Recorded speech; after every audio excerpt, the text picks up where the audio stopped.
There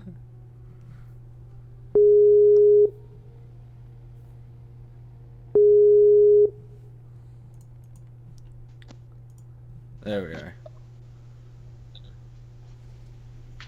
Okay, let me see if I can turn this headset on.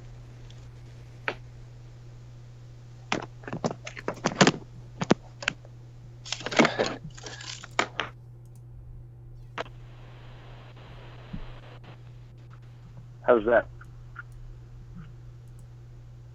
Talk again.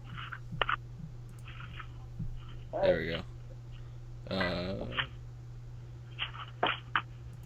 don't know, the mic seems like you're kind of far away, or sounds like you're far away.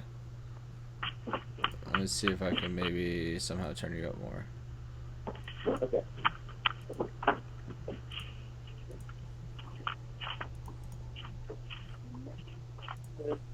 Let's turn it all the way up.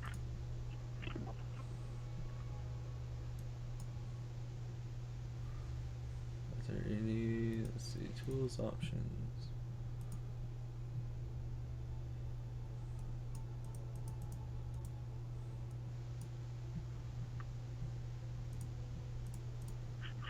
See how that works.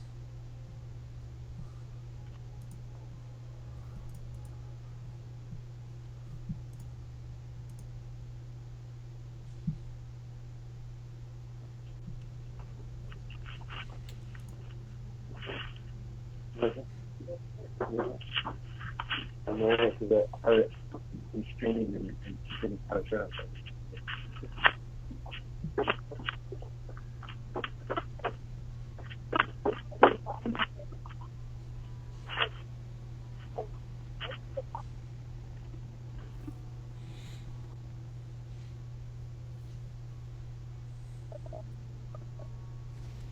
There we go. Stream's up now.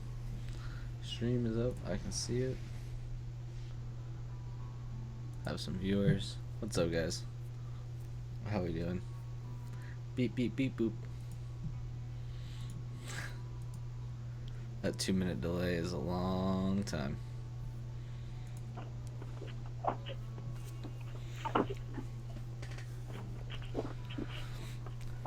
We're just kind of waiting for, I guess, one of the players is AFK. So we're gonna wait for that to come up. And August should be back in a second. Anything else in here?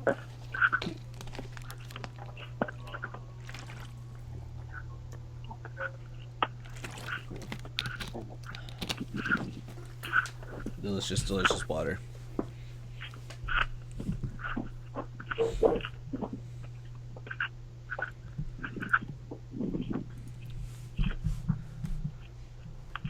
Okay. Oh.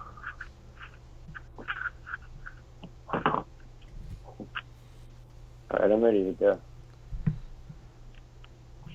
Cool. Wait, your camera's not even pointing at you. I know, I'm smoking. Okay. It's weird that you have to actually be careful about something like that, but whatever.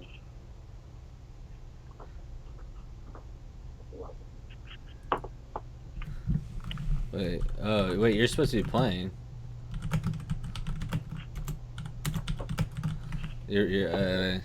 But their goal is AFK. Okay, so you're supposed to be, you're playing in this.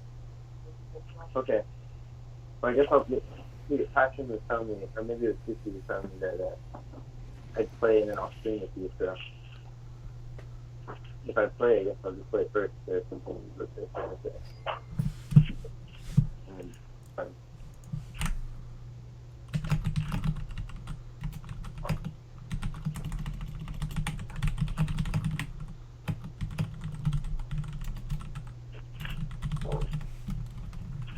Okay, you're playing this first match.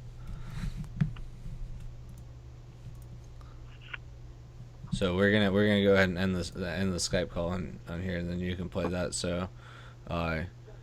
Good luck, have fun. May the gods smile upon you these days. All right, cool. So you know what? In that case, Oh, look at this. Look how useful this is. Oh, it disappears. So now it's just me. You get me for this one solo game. And then we get to enjoy Augie as well. We're playing on NA. First matchup. Let's see. Let's take a look. It looks like Protoss by his icon. So yeah, so he's definitely Protoss. Augie, I believe, is random. I remember him saying that, but I don't know if that's going to be true for this game. But I don't know, man. Augie doesn't have the greatest record against Protoss. I mean, he only had one game played this season against Protoss, and it was a loss. So he's 0-1 this season for Protoss. Let's take a look at this, guys. Let's look at Potato. Well, that's his PvP is 0%. I don't know. His Terran versus Protoss also 0, and then Zerg versus Protoss, he has a 25% win rate, so it doesn't really look too good. But I mean, like, he could get any race. He hasn't played that many games against Protoss, like I said, so he still has a pretty good opportunity. Potato over here, as his Protoss. Yeah, I mean, if he gets Zerg, I don't know. See, that's both their best matchup. So his win rate is 53% as for a Protoss versus Zerg, and that's Augie's best chance is ZVP, which is 25%. Based off statistics, obviously, he might not have gotten either any of those, like, or just played against Protoss that much on ladder. I didn't look. We can look at his actual overall as well. Let's see. All of Legacy of the Void. Yeah, still the best chance. So hopefully he can pick something up here. Hopefully he's learned a few things within the past few weeks or something. He can maybe pull this off versus Protoss. They're still banning. So they have Whirlwind, Echo, Daybreak. It's gonna be Overgrowth, then Daybreak. No, what? Oh, those are the vetoes. Okay, Whirlwind, Echo, and Daybreak are the vetoes. Augie chose Overgrowth. It is Potato's choice.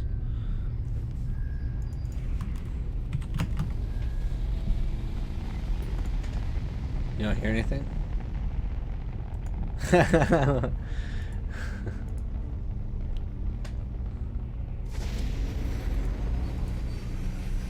Is it? What do you mean it sounds terrible? Is there something wrong with it? Give me 1 second.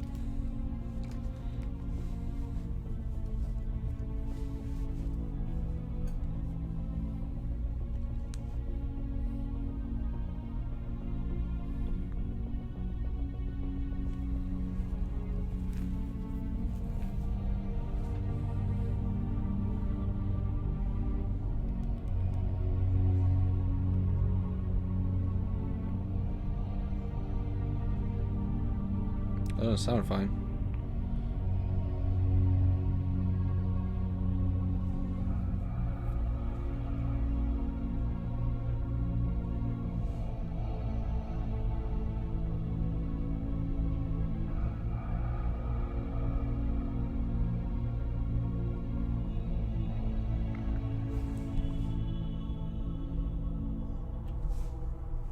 Yeah, no, seems fine to me. I don't hear anything wrong with it. If anybody hears anything wrong with Strange, just let me know.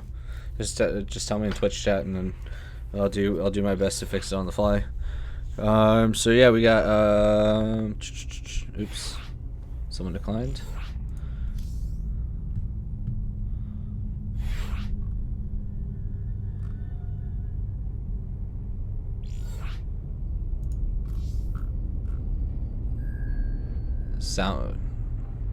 Sound is cutting. What do you mean sound is cutting?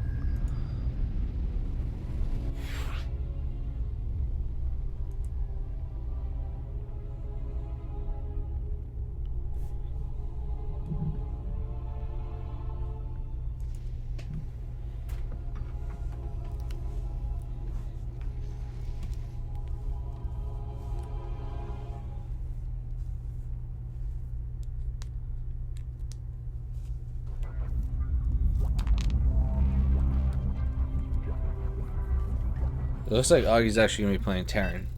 So his TVP is also at a 0%.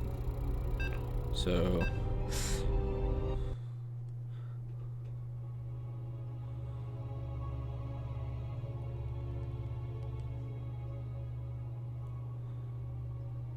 sound is fine. Okay, so it's all right. I don't know. Insane guy just whispered me and said that the sound was cutting in and out. So I just want to make sure it's all right. So we're loading up into the match here. Let me go ahead and.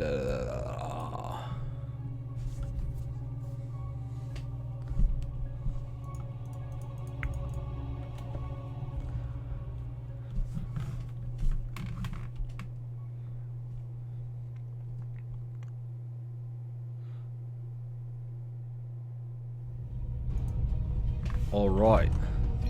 So here, spawning in the top left-hand corner, playing for Team Psionic, it is our blue Terran, Augie. And in the top right-hand corner, the pink Protoss, playing for Lost in Translation, it is Potato.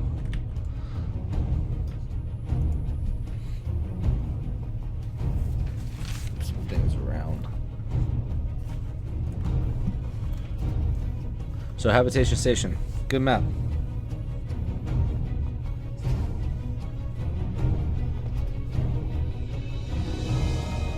Here, let me, since some people are having the issue and some people are not, let me see if I can do something. So we do have a barracks opening without, no, there's a gas. Gas goes down. We'll probably see a Reaper opening, which is a double gas. Okay. Maybe Reaper into Cyclone.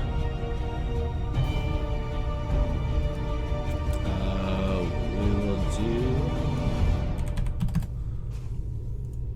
See if that fixes that.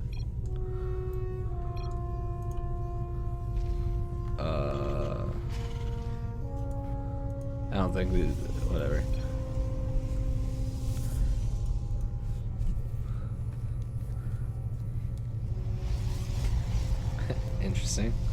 Interesting banter.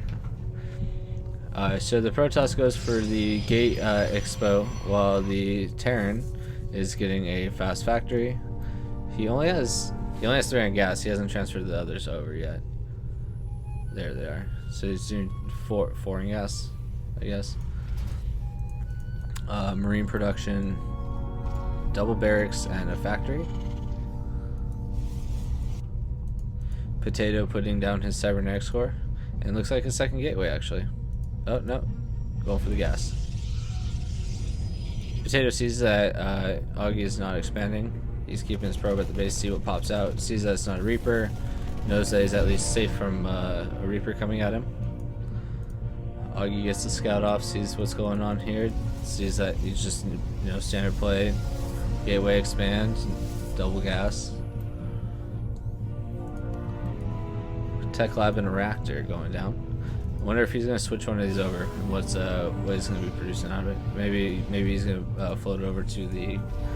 Nope, just gonna throw a reactor on that as well. Okay.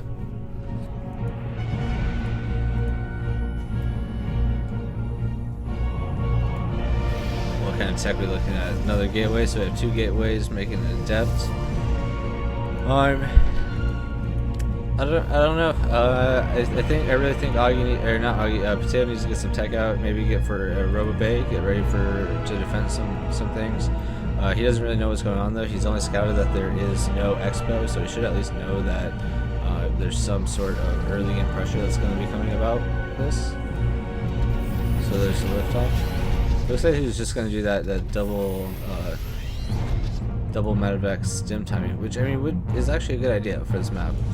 I mean it's a close drop. He can get out. It'll be much quicker than most other maps, so he should be able to get a good amount of damage out. But there is a Stargate that did go down. We have a Stargate and a Robo actually for Potato over here. Stargate maybe get some Phoenix out, deny some drops in the over in the empty space here. Comes in with the probe and sees that there's still no expansion, so he has to know that there's something really cheeky. Puts a pylon over here, getting ready for some defense. Gonna chrono out that warp gate.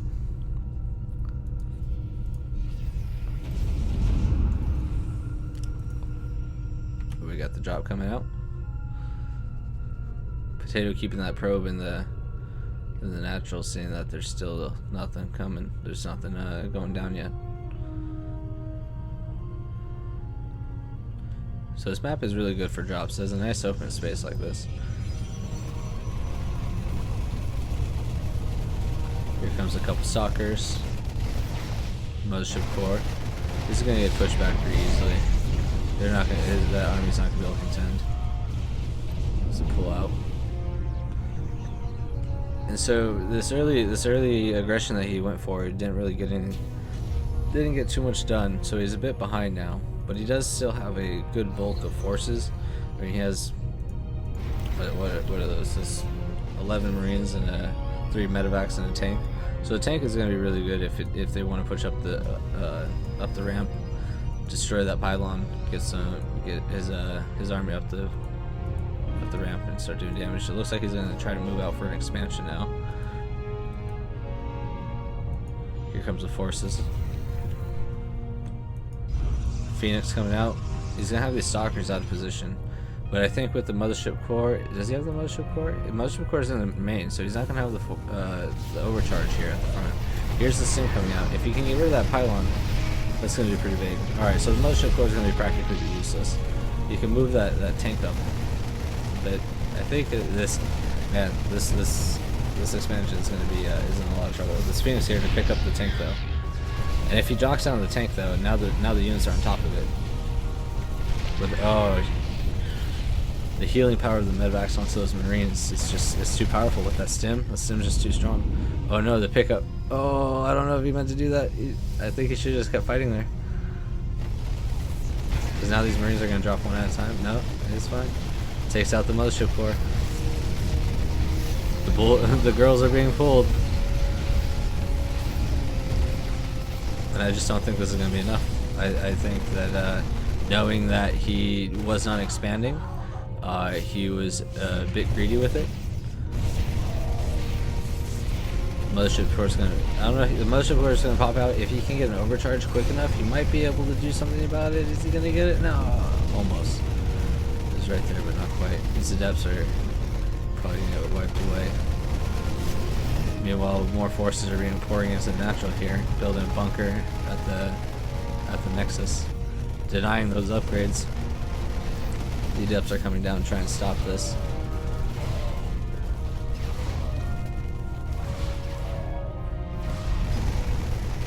Another Mothership core comes out. There's the overcharge.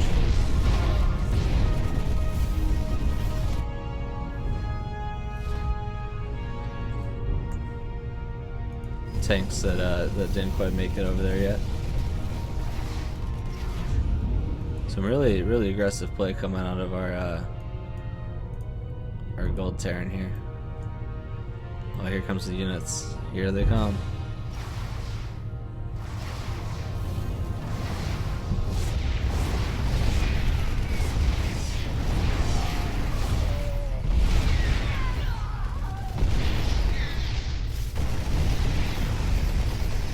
Yeah, I don't think he's gonna be able to defend this. I'm pretty sure this is GG. 36 army supply to 6, 25 workers to 17. Although he's only on one base, that army supply is just far too great. Yeah, I know a couple of stream cheaters, right?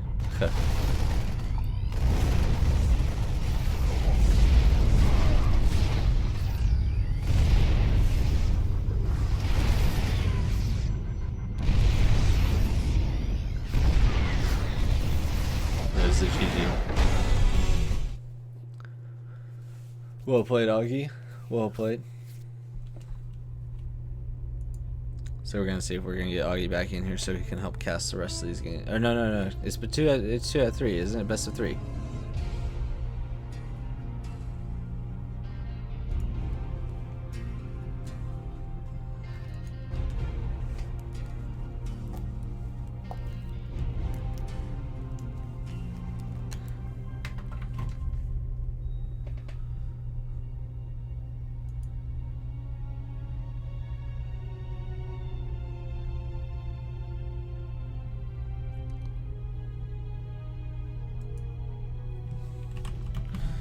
GG, well played, boys.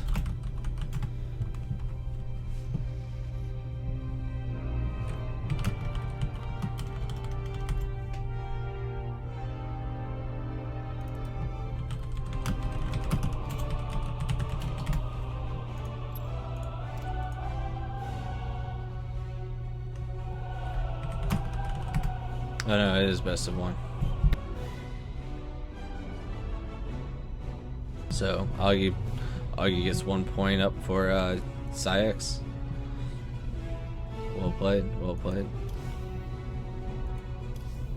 You need more pylons. If Potato had a couple more pylons down at the lower ramp and was able to overcharge, I think that would have been a much more different fight. The overcharge definitely would not have killed the tank, but it would have definitely slowed down that push drastically. It would have given Potato a lot more time to be able to get some units out, because I think that's what more the issue was, is that he was able to get up there so quickly, kill a lot of the units before he could get a good ball up to defend everything, and that eventually just snowballed it. You know, you have more army units left over in your enemy's base, and just keeps up like that, you're gonna have a bad time. If you pizza when you french fry, if you pizza when you should have french fried, you're gonna have a bad time.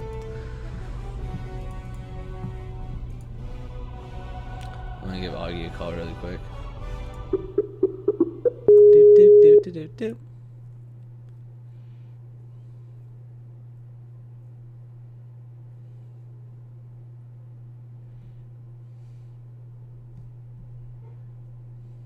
There we go. Hello. Yo. GG, well played, dude. Oh, man. Thank you, thank you. Yeah, that's an interesting one.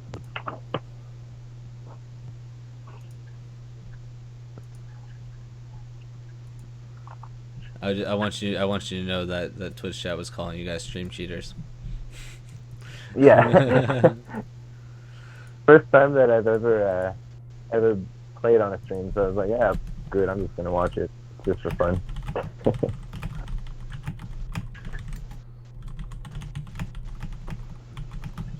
It's a fun game. I didn't mean to go tank. You didn't mean to go tanks? I meant to pick random, but... okay. That's what I thought. I thought you were a random player. Oh, your webcam went down. We got a nice Razer advertisement. Not like Razer Gaming, but like Razer shavers. Yeah,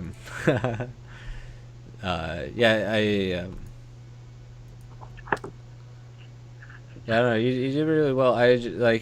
It was more, I think, more of Potato's mistakes than anything. Like, cause he only had that one pylon at the front. You got a nice setup, and you're able to get like half his army out of position and kill that pylon. Make the mothership core was in the main, expecting another drop or something.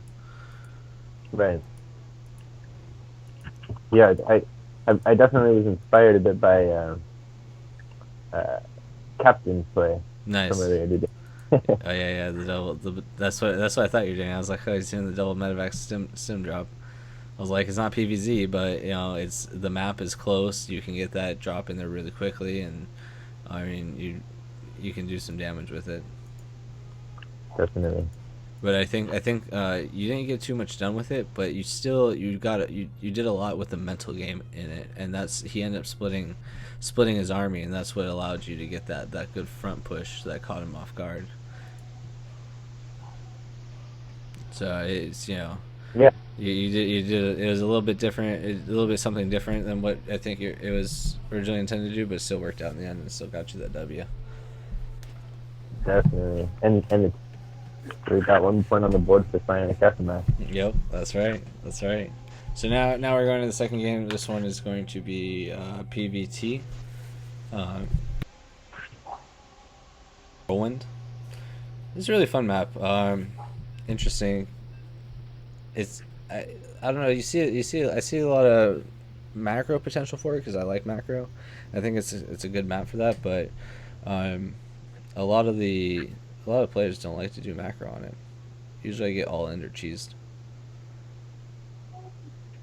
Are they sponsored by Harry's? Is Bordy sponsored by Harry's? I don't know. I think so, actually. Now that you say that, I think they are. Alright, let's jump on into the game. So spawning in the top left corner, it is the blue Protoss playing for Team Psyx. It is OG Goku. All right. And what is this team? Lit? Yeah, Lost in Translation, Lit. Yep. All right, playing for Lost in Translation, the red pairing in the bottom right corner, we have Titan. Looks like we have some lag. Oh, Titan's lagging. Let me try and get a pause.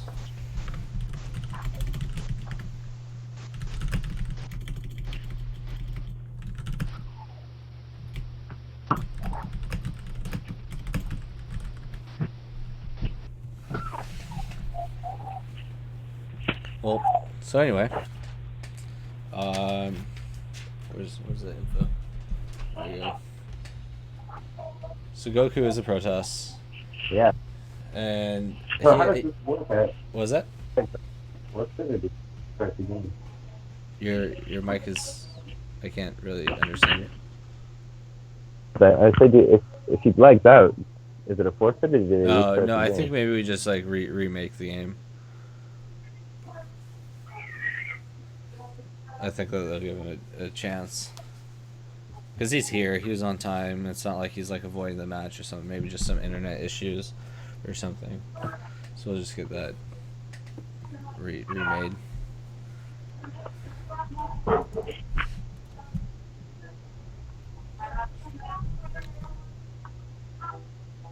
I want to take a look at the stats of Titan. Because Goku, he has a 52% win rate versus Terran this season.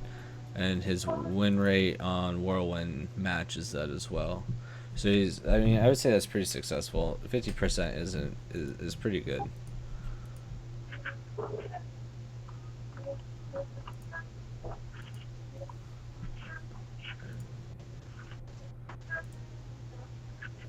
So we're gonna restart this match. Man, look at that army value chart. Sick graphs. Oh. The APM says it all. Right?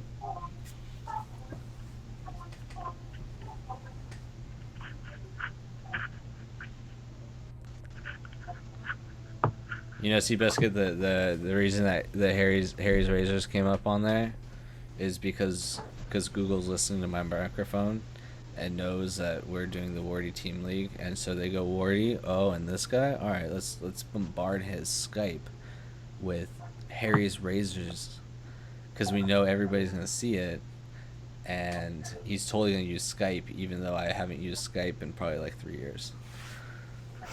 Now they just have built-in algorithms. They just automatically like flood all your shit with ads. Yeah. It's good. It's good.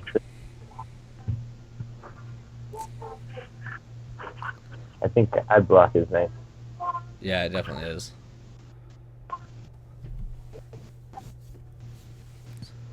So I think we're gonna move to another plat match because that dude's internet is down or something. He's having issues, so we probably might just hold this match off until later and go do another one for now.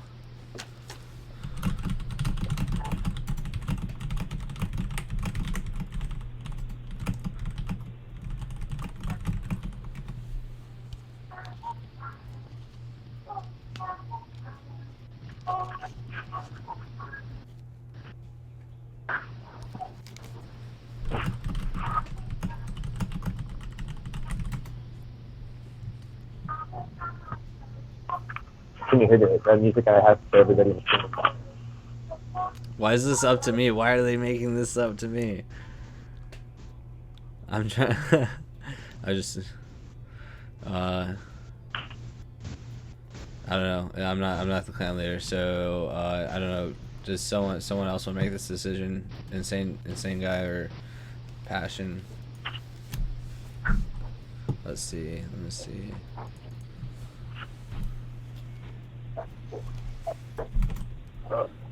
What chats are there? Oh, 6. I don't know. Who's even in this group right now? Is Passion?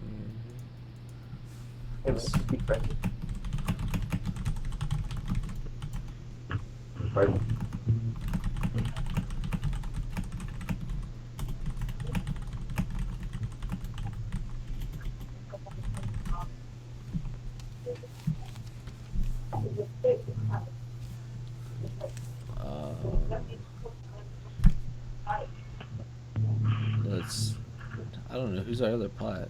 I don't even know who the fuck our other plat is. Let's see, we have Ironbound. Ironbound.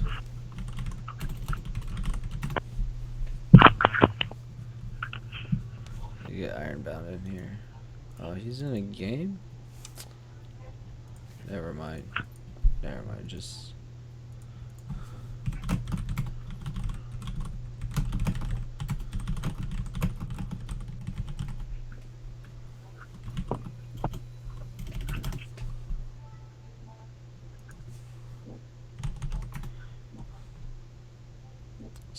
Oh, let's not make it complicated. Yeah, definitely. Google does that. Any information that you search, even if you have incognito mode or whatever, anything you put through Google Chrome, Google search engine, they know what you're searching. They store all that information. They use it for advertising. They sell that information to other companies. Other companies do this too. It's not a Google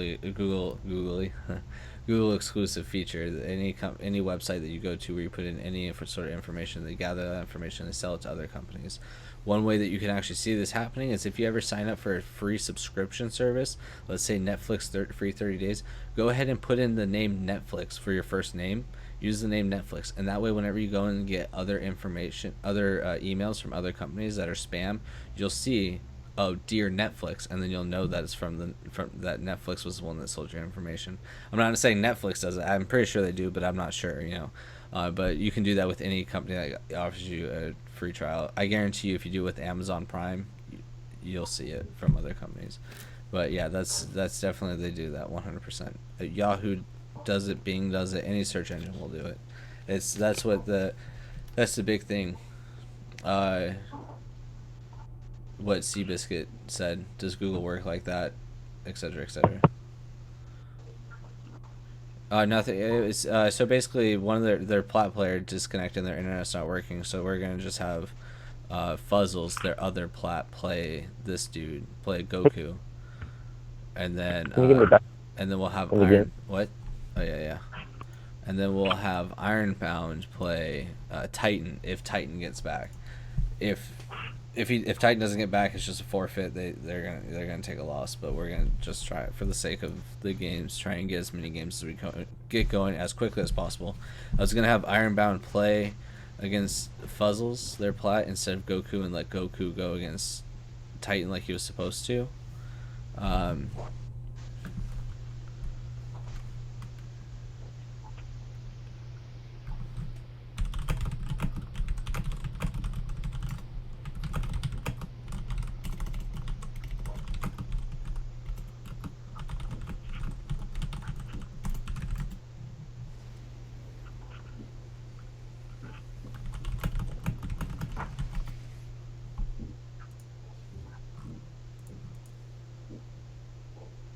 Oh, he's coming back?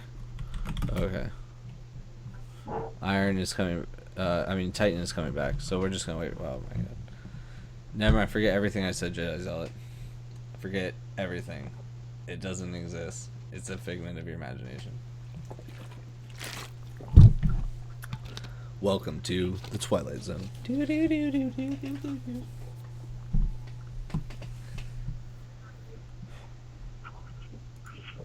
Alright. Okay, your webcam's working. There we go. Yeah, and if you can invite me back to the party. I did. I can only suggest, so they might not have invited you. I suggested it, though. I did it a couple more times just to get the point across.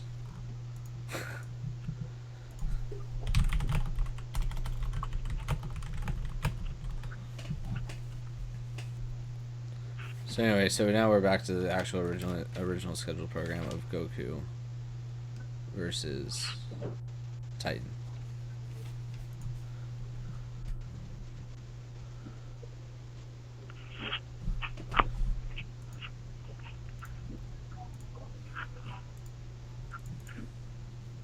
Oh, she said she invited you. Huh, no, I'm waiting.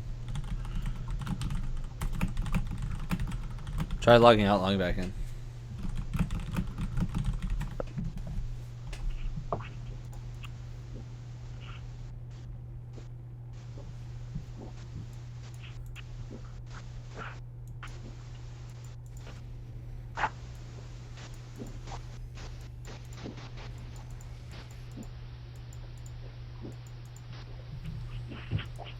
Shit, dude. If you gave me your phone number and I knew how to sell that information, I would sell it. Okay, I'm in. All right, cool. Oh, I can invite. There we go. Did you get that one?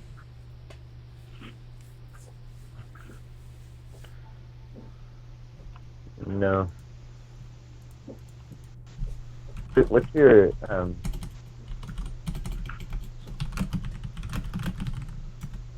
you and Team Psionic after chat?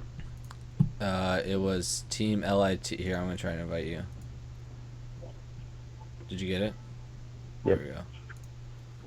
There we are. There we go. There she blows. I don't know why people don't say that more often. The R she blows. I think that's good.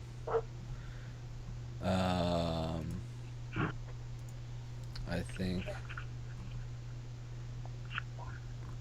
Yeah, Fuzzles in here. Let's invite Iron to here.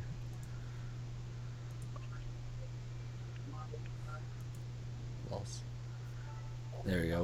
We'll have Iron.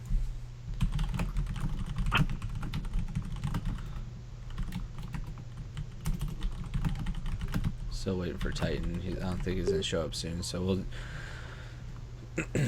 So we're gonna deviate again and again. This one is Iron, who is a Protoss. Fuzzles, I know nothing about. Let's see if I can find Fuzzles' name. Fuzzles. Get some information on these kids. Ladder statistics, current season. Alright, here we go. So it looks like he's only played Zerg. He's played. His EVZ is 40%. He's 4-6, and then versus Terran it's 0-1. But our guy is a Protoss, so I don't know. Let's see. Let's look at all of LOTV. There we go. That's a better picture. So yeah, overall ZVP 51% win rate. We're looking at Daybreak.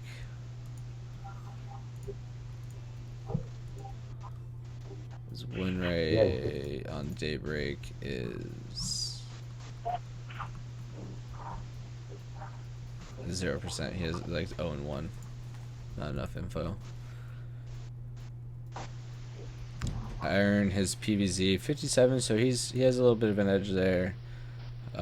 Daybreak 41%, so it's not the greatest map, but I think overall statistics aren't really that good in this case, but Ironbound, it seems like he has the better numbers, so it looks like he'd be the overall winner on this one. But we'll see. Maybe Fuzzles has something prepared. Maybe he just knows a very good trick to use on this map, or maybe just overall is a better player.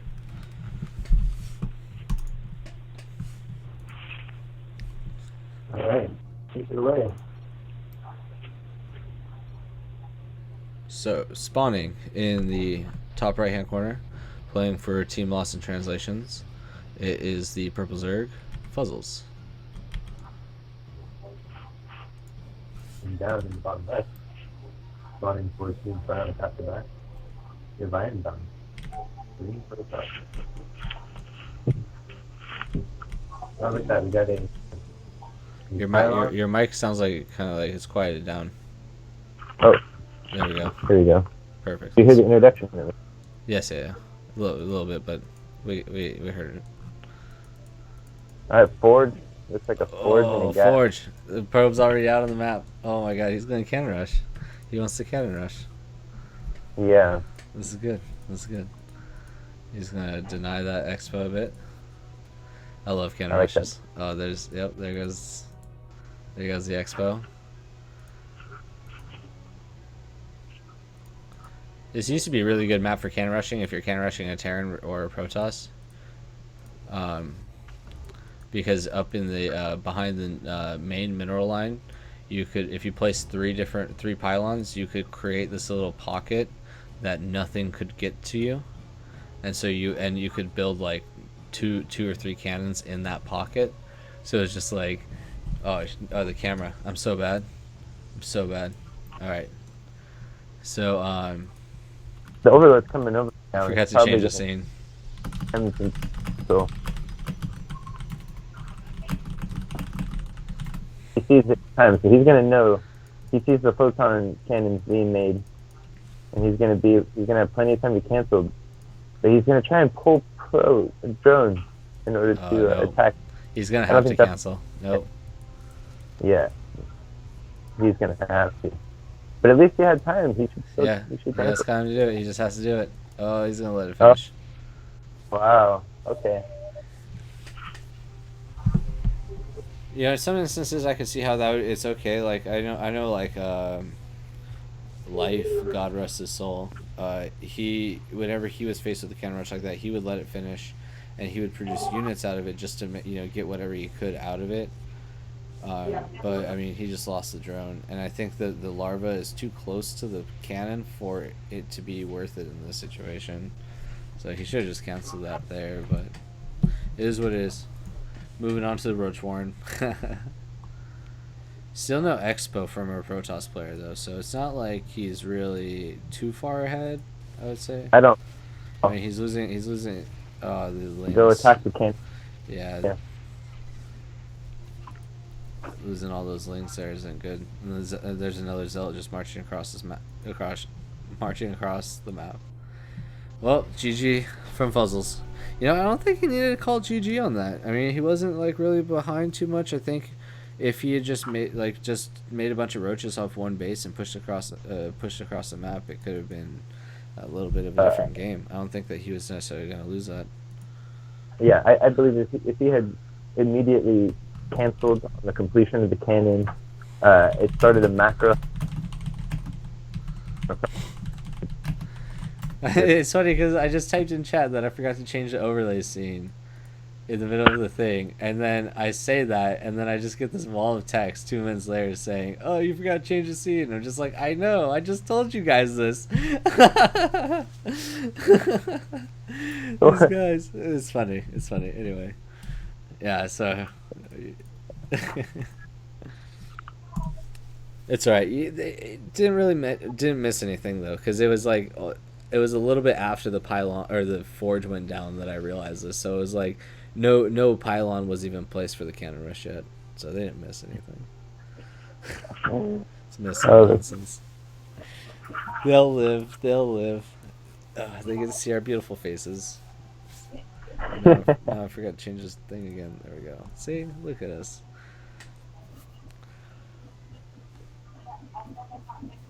Yeah, it was. It's normally, I think, a good idea when you're getting cannon rush and you discover the cannons. Let the cannons finish, just cancel the hatchery and go right into the macro hatchery. And he already had his roach warren down, so he was in a good position. Yep. He didn't need to throw so much into rings, throwing them onto the cannons. Yeah, definitely. And I think if he made the roaches, he would have been fine because he could have just walked past that anyway. He could have gone and killed the zealots with the roaches. I mean, given that he would have had like 2 or 3 made at a time, sort of thing. Not like if he has one roach versus zealot, obviously zealot's gonna win unless he kites it. But I don't think any kiting was gonna take place. But if he has a few zealots, I'm sure that he could have easily taken on those, or a few roaches taken on those zealots and then pushed across the map and took him out. Because I don't think he had a cannon at that wall. He just had the forge, the 2 gateways, and he didn't even have an expand. So the economy wasn't too much of a difference. You could have just expanded somewhere else, and it would have been like, oh, all right, I lost 300 minerals, but you lost 300 for the cannons, 100 for the pylon and everything. But then he threw some drones at it. Then he lost some links too, and that's whenever it became, now you lost 600-700 minerals worth of things. It's like now you're just making it worth it on your own.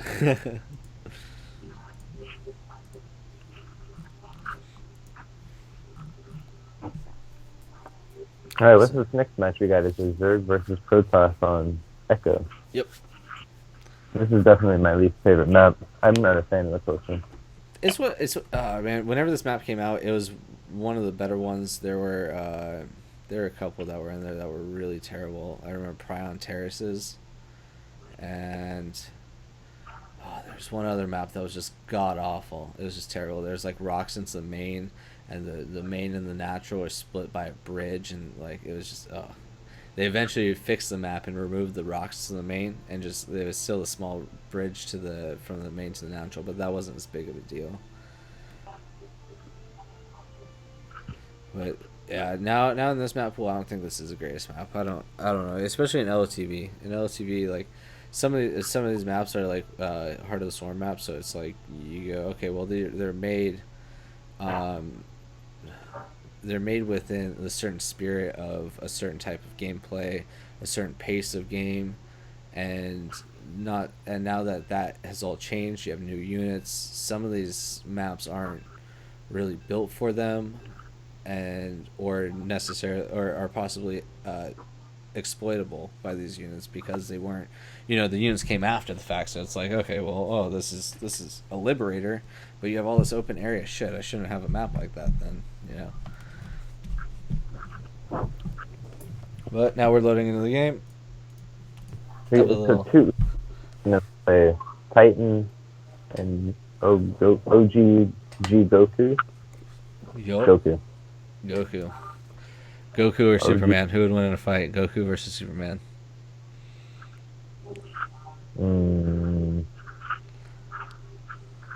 It depends how much kryptonite's laying around, I guess. Oh, but Batman's the only one with kryptonite on Earth. Goku doesn't have kryptonite. Goku doesn't have kryptonite. No. Yeah, Superman totally would win. Superman's like the most vanilla hero ever. It's so lame. Nobody wants him to win. That's why they say Goku. But like, facts are facts. It sucks. I like Goku more though. I wish Goku would win. Excuse me. Excuse the burp. All right, get away. So, spawning here in the top left-hand corner, it is a blue Protoss playing for Team Psyx. Gotta do the little spinny thingy, because that's what makes it cool, right? Boom! Goku. And in the bottom right, we have playing for Lost in Translation, Red Terran, Titan.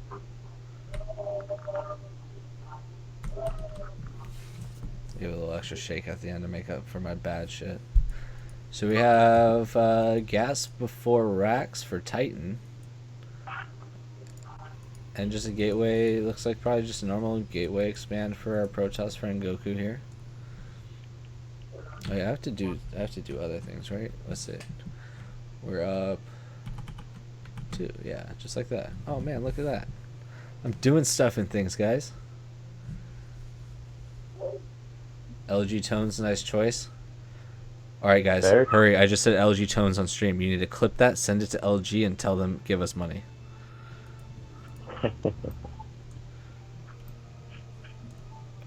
Getting some scouts off. Here comes a probe. Gonna just see that there's just a gas.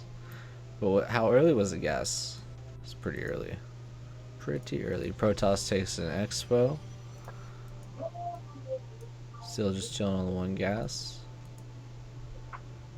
We got a Reaper coming. Oh, Reaper. Oh, Reaper. Do. Good unit. I don't know. A lot of people say that Reaper's not good versus Protoss because the mothership core usually is out in time. Yeah, yada yada yada. But I think it's still like, I still like it because you get to scout at a certain time, and if they really want to stop the Reaper, you kind of can force them to have to use an overcharge if you can kind of dance around.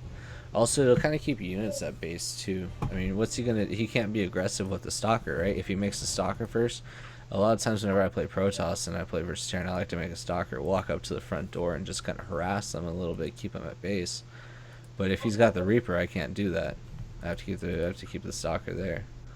Make sure that the Reaper doesn't kill anything. The factory, as the Reaper getting to the other side of that map, gonna go over and scout.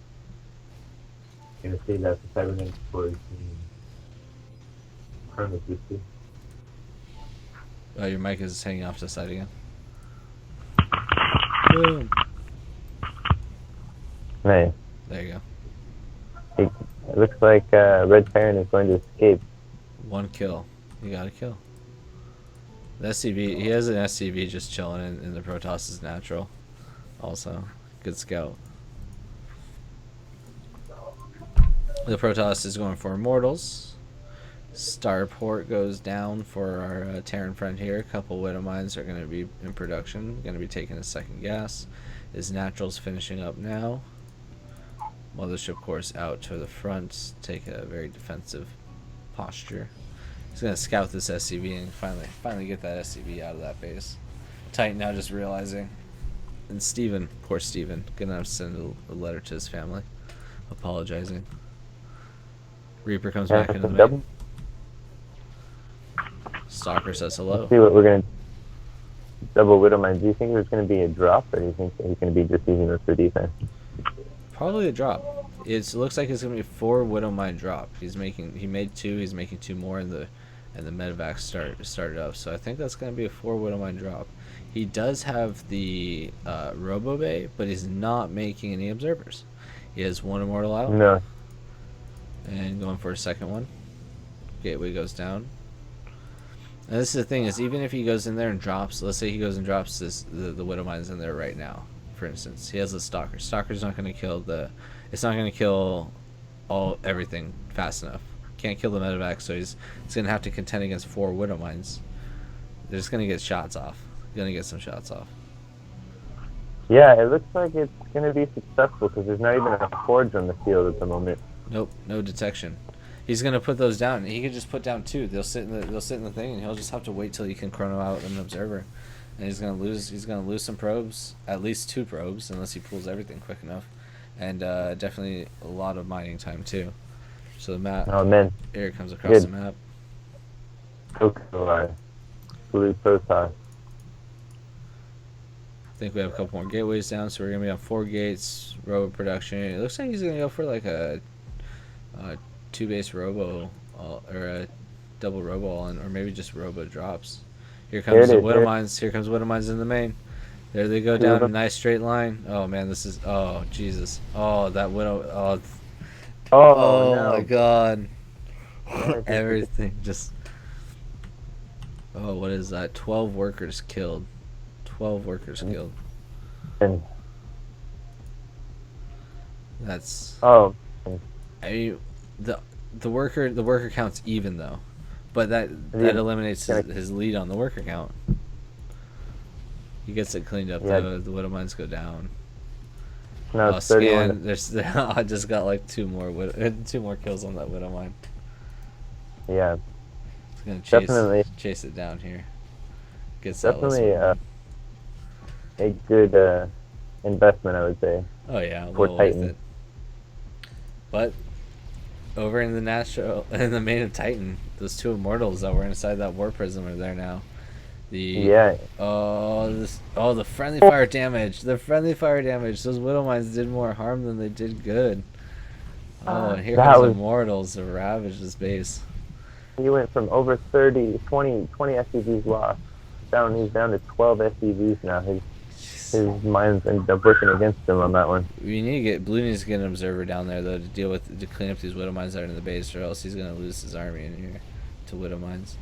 They're gonna he can't pick them up one at a time. The Immortals do a lot of damage to them. I believe they're armored units, right? I can't tell. I can't actually get that information, but I believe Widow Mines are armored units, and so Immortals do extra damage. Yeah, I don't see. He's got to lift up his command center. He's about to lose it. Yeah. It looks like it's still down. Oh no, that SCV's gonna get there to repair. That's good. Oh man, just 2 Immortals. Just 2 Immortals, man.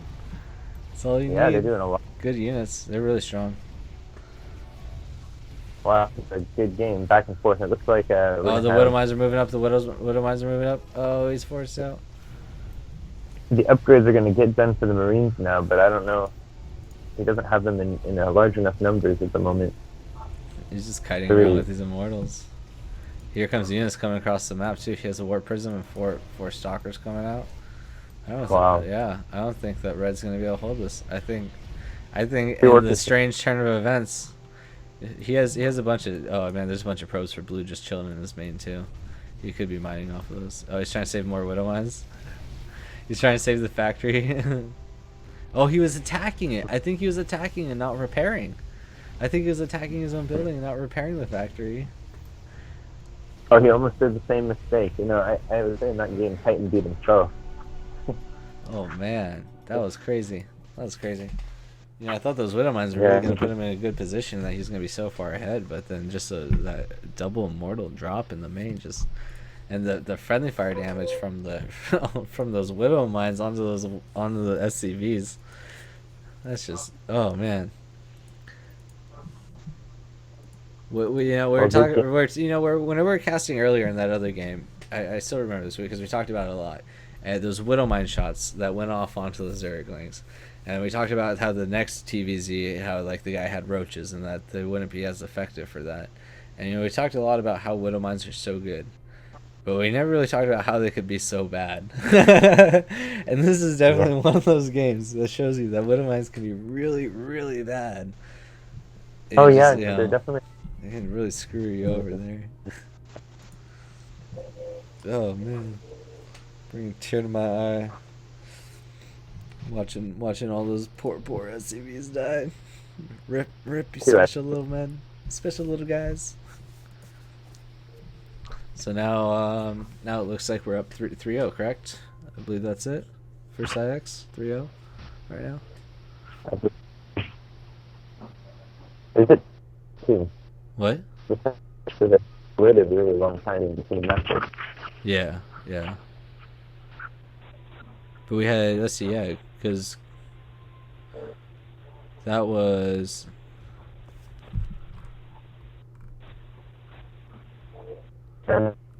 Someone. Yeah, I think those three matches were 3-0. So let's see, who do we have left? Because we had Uplay, we had Goku, and we had Ironbound, right? Oh yeah, that's right. Yeah. So Diamond players, I don't think Wrench is gonna be able to play. It's gonna be, we have Seabiscuit and Sushi. Unless we have a replacement Diamond for Wrench, because I remember earlier he said he was stuck at work and he wasn't gonna be able to make it. So.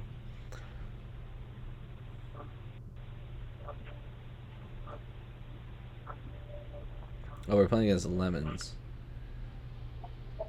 All right. Oh no, that's Lemons on their team. Lemons is on Lit. Okay, and Sushi's playing. It looks like. So Yeah, it's gonna be Sushi versus Lemons. This is gonna be our diamond matchup here.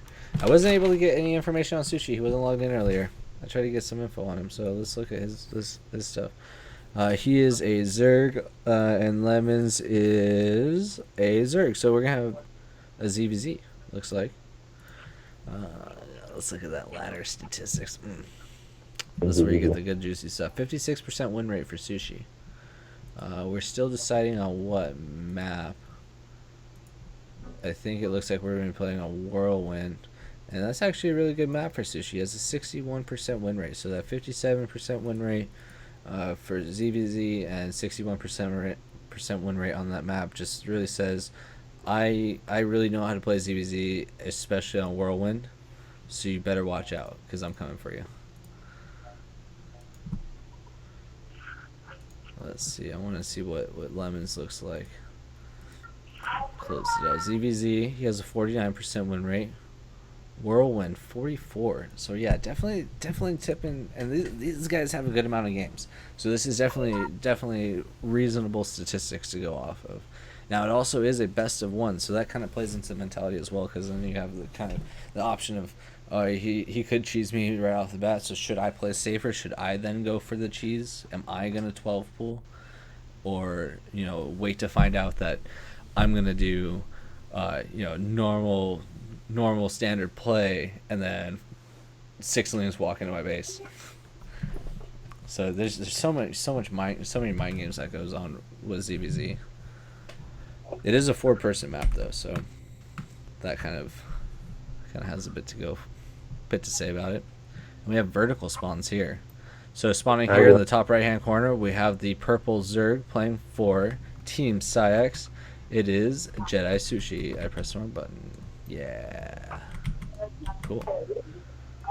And in the bottom right, we have the lost in translation, the yellow Zerg, Lemon. And my overlay again. Woo! Yeah! Wow! overlay, and here's Sushi because you guys didn't see him earlier. Got him. Yeah. This is so good. This is so good.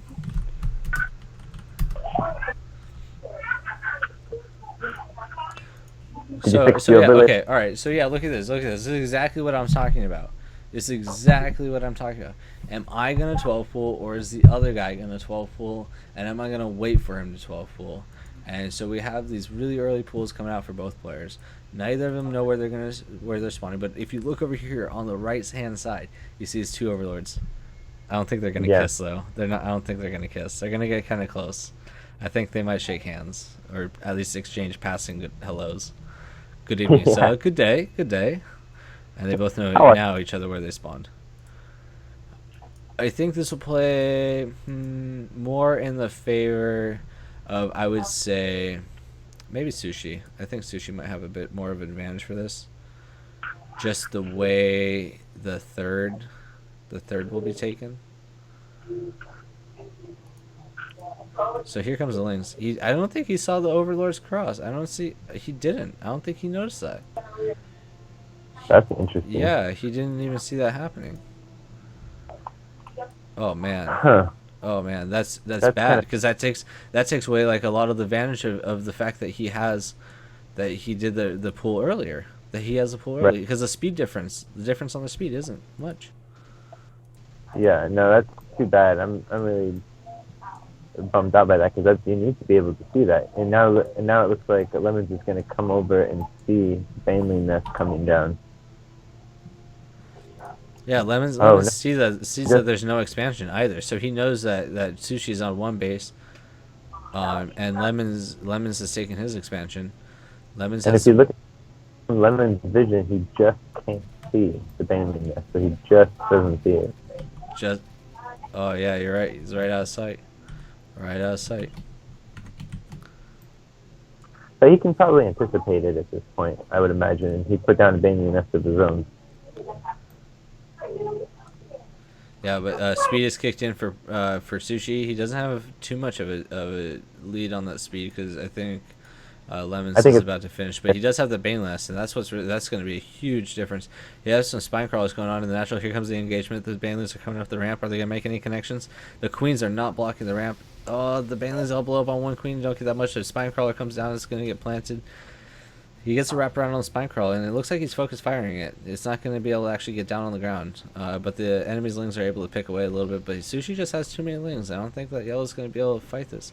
He does have those extra larvae, so he's going to be able to make more units. But I think there's just too much in here for Sushi right now. Plus, he has that one Baneling. Sushi's definitely got. Oh, the Baneling is going for the drones. No, it's going for the lings. Who's it going to blow up on? Oh, I got like one ling. And Lemon does have the worker advantage still. It's 18-14, so yeah, he's still in a good spot with 2 bases and a worker lead. Yeah. And Sushi wasn't flooding a bunch of lings over. And still no expansion from Sushi. It looks like it's He about. needs to push up. If he could push up and get on that spine crawler and stop it from going down, but nope. He's not going to be able to push up into that main now. He's taking his natural, and he's really behind now. Yeah. 13 workers to 19, and Lemon's got his spine there. And he has 4.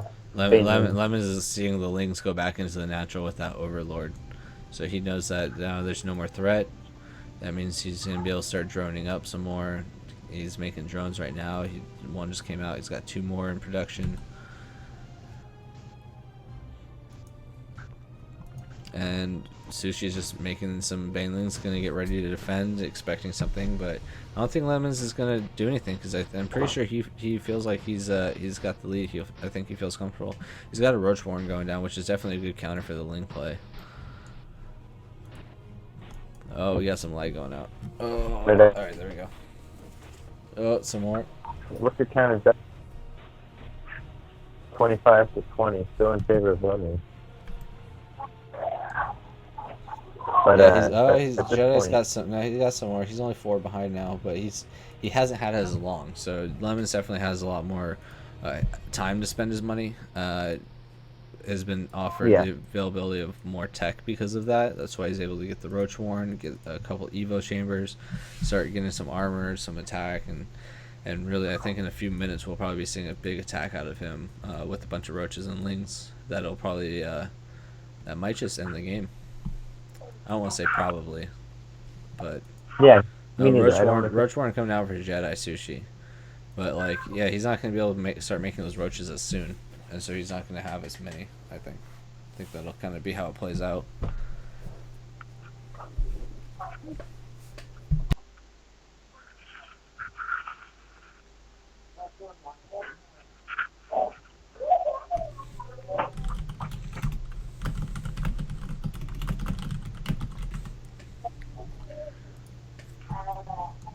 All right. Third gas out for Lemons. Sushi's taking 4 gas. So, oh no, he's gonna be on 3 as well. He doesn't have the 1 down in his main, or he just has 1 down in his main. He has 1 evolution chamber down. So like even this, like just the small economic things, like he got the Roach Warren late. He's gonna produce the roaches late, so he's not gonna have as many as Lemons does whenever they engage. Obviously, if Lemons pushes into Sushi will have the defender's advantage. So it'd be a little bit of contend. There'd be a little bit of contending to go on with that with Lemons, but I think overall Lemons should be able to manage that. And he's also obviously going to be down on upgrades because Sushi only has one of these extractors, opposed to Lemons has 2, and Lemons has a better economy, so he can actually do double upgrades. He's not doing it, but he could. He just needs the carapace upgrade going on in his on his second evolution chamber. Yeah, definitely a much larger army for Lemons here, but the look of town is pretty much even. With Your mic. This mic is. Yeah, so it looks like we've got 41 to 40 drones in Jedi's favor, but Lemon's army is much bigger at this point. Yeah.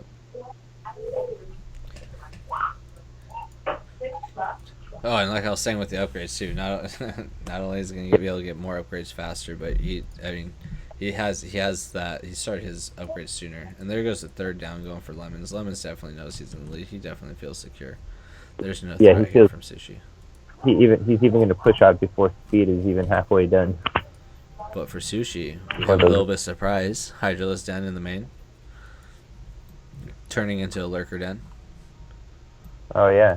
So I don't think it's that'll definitely be a good counter. But I mean, Lemons does have a detection, but that's not going to come out in time. Yeah. It is 17 roaches to 17 at this point, so. He has the spine crawlers to defender's advantage. A sick little drone getting in the fight. Sushi needs to get a better concave. He has a bunch of roaches in the back that aren't actually attacking. I'd like to see him split up those roaches on either side of that. Yeah, exactly. Put a few on each side. But he's going to hold off that attack, so good job. I don't think Lemons is done, though. He has 26 roaches right now against the 23.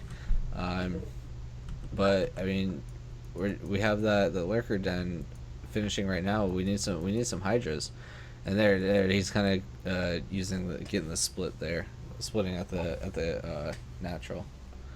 Gonna get that better concave, and also I mean the thing is that all right. So Lemons now has a 3rd too, so he's gonna be better. He's gonna be higher in economy. He has a better army.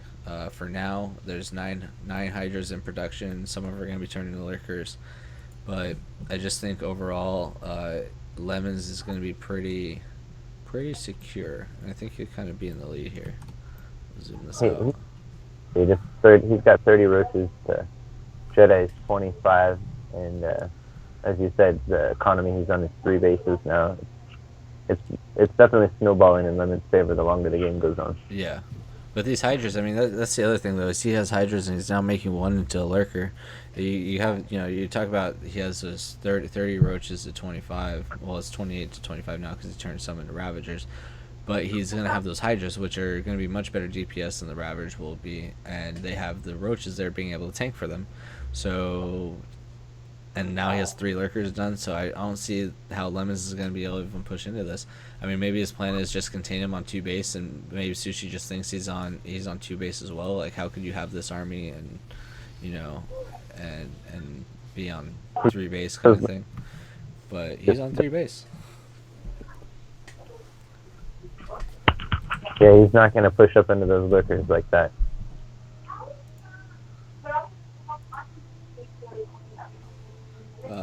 We got a lurker down for Lemons as well. His is morphing. His is a little bit behind. Let's see. They're pretty even on upgrades. I mean, as far as no, there's +2 attack for Lemons just finished, so Lemons definitely has that advantage. Oh, he's just gonna try and bait the lurkers. Oh, Lemons is losing an army now. Sushi's got that big army lead, 23 supply up. Lemons has like a 20 worker supply lead though, and he's taking a 4th. Now he's taking his 4th, and he's up by 20 workers. So up by, well, I shouldn't say that. He's up by 14 workers.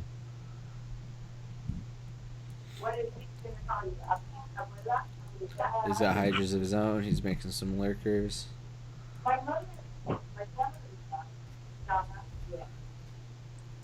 Gonna get that overlord kill. I don't think Sushi realizes how far behind he is economically. But you know, that's the thing, though. He gets one good engagement with these lurkers and gets a lot of kills like that. Especially if he gets the kill at Lemon's base. I mean, then what's it matter? He has 4 bases, but what's he gonna have to defend it? You know? Don't you know? Oh, the lurker rush. Definitely. Here we go. They have detection though. As detection. This is not. Yeah, that was. Oh, but he backs up into more. But the bile is going to connect to all those lurkers. One of them actually didn't connect to one of them. It got killed one and weakened 2 of them, and the other one's still at full health. I think you should just burrow those lurkers. Start making new units. And at this point, but he doesn't have the detection to deal with the enemy's lurkers. Is the thing to deal with Lemons. So Lemon's just going to get to push across this map. Sushi has a 3rd down now, but Lemon's going to opt to pull back. I mean, it's definitely within the reason. I mean, he does have such a significant lead over Sushi that sitting back and doing nothing is totally the safer, better option for him. So here come those lings that they're going to just eat up this 3rd right as it finishes. Oh, man. So many lings. But these roaches here, they're ready to tell him no. Nope, this is my base now. Yeah, but all he did in that situation was misplace his army, and now it looks like Lemon's going to be able to just cut his army off from his main base. Yep, and, here it is. Throw those lurkers down. What you got, boy? This should be GG right here. Lurker's good unit, man. Lurker's good unit. Oh, he does have detection, but no, it's too late. GG, well played. Yeah, he went in for that early aggression, and it almost worked. He was pretty close. I think. Yeah,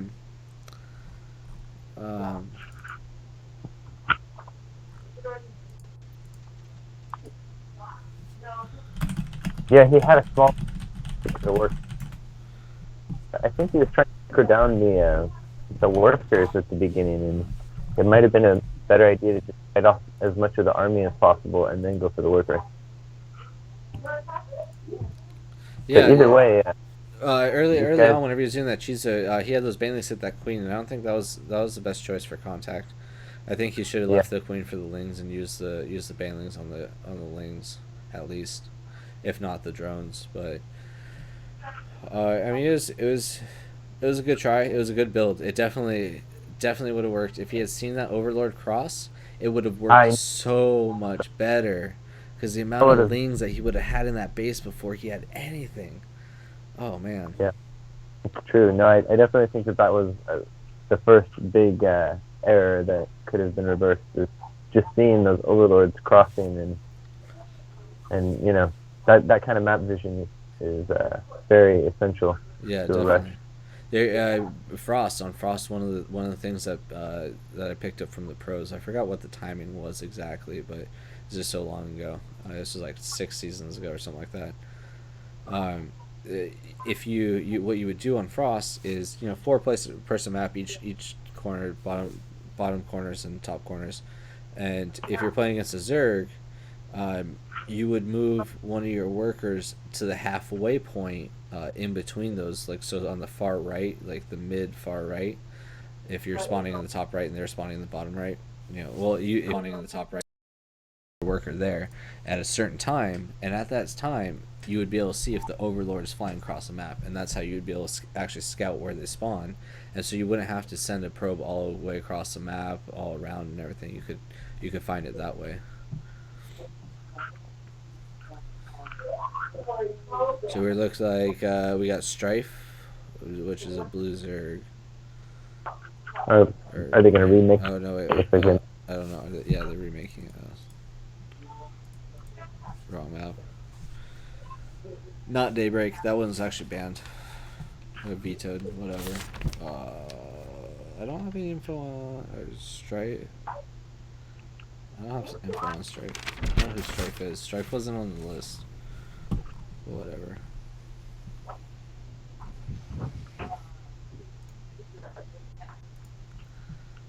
So we got Strife over here, who is a Zerg.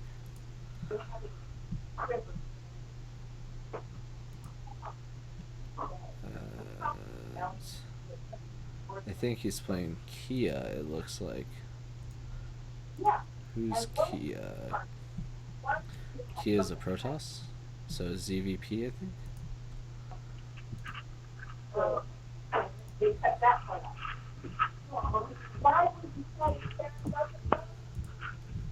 ZVP, 47% win rate for our Zerg here. And we are on Overgrowth. Oh, this is such a good map. I told you this earlier, but I'm gonna say it again. This is my most favorite map ever. I love this map. So 40%, 47 on, and 41 on Overgrowth. Oh, he's playing Typic. Okay, Typic is Terran, so ZVT. ZVT 43, Overgrowth 39. So these guys are pretty balanced.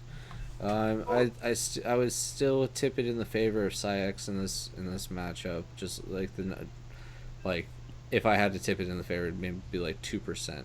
There's not much of a difference in their numbers.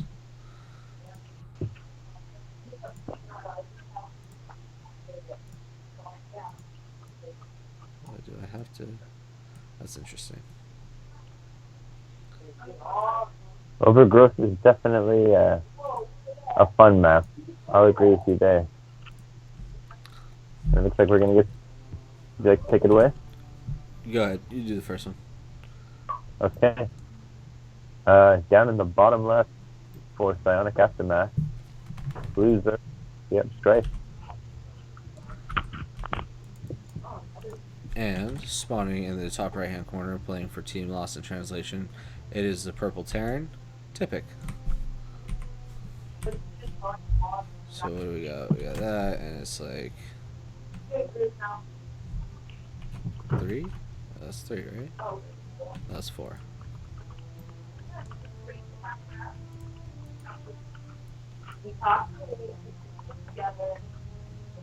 Oh no, I'm sorry. There we go.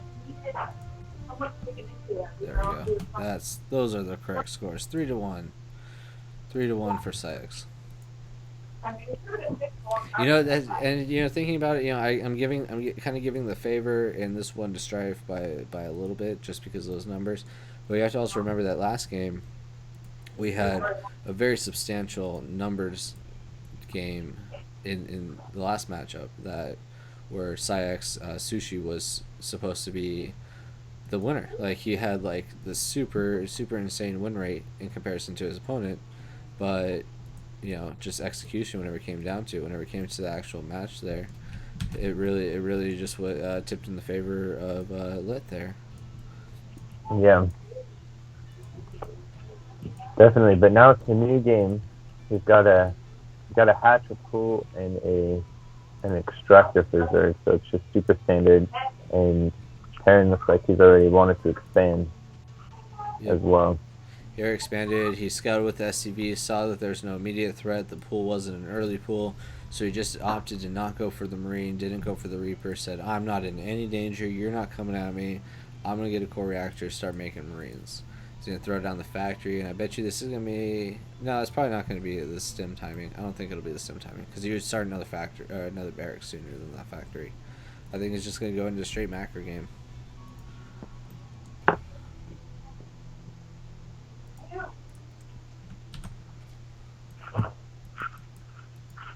Yes, it looks like a gentleman's agreement to No rush. refrain 20 from any. minutes. No rush. 20 minutes, guys. Yeah.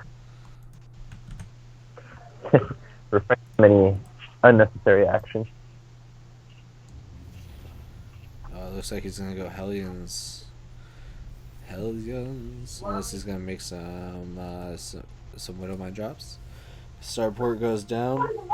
More Marines still being made. Hellions being made. Maybe he's gonna go for a Marine Hellion push timing with some medevacs. Get the armed Marine put down. Get some Hellbats out from those Hellions, and then just give those Lings a really hard time. Because Strife over here is going to be taking this third now.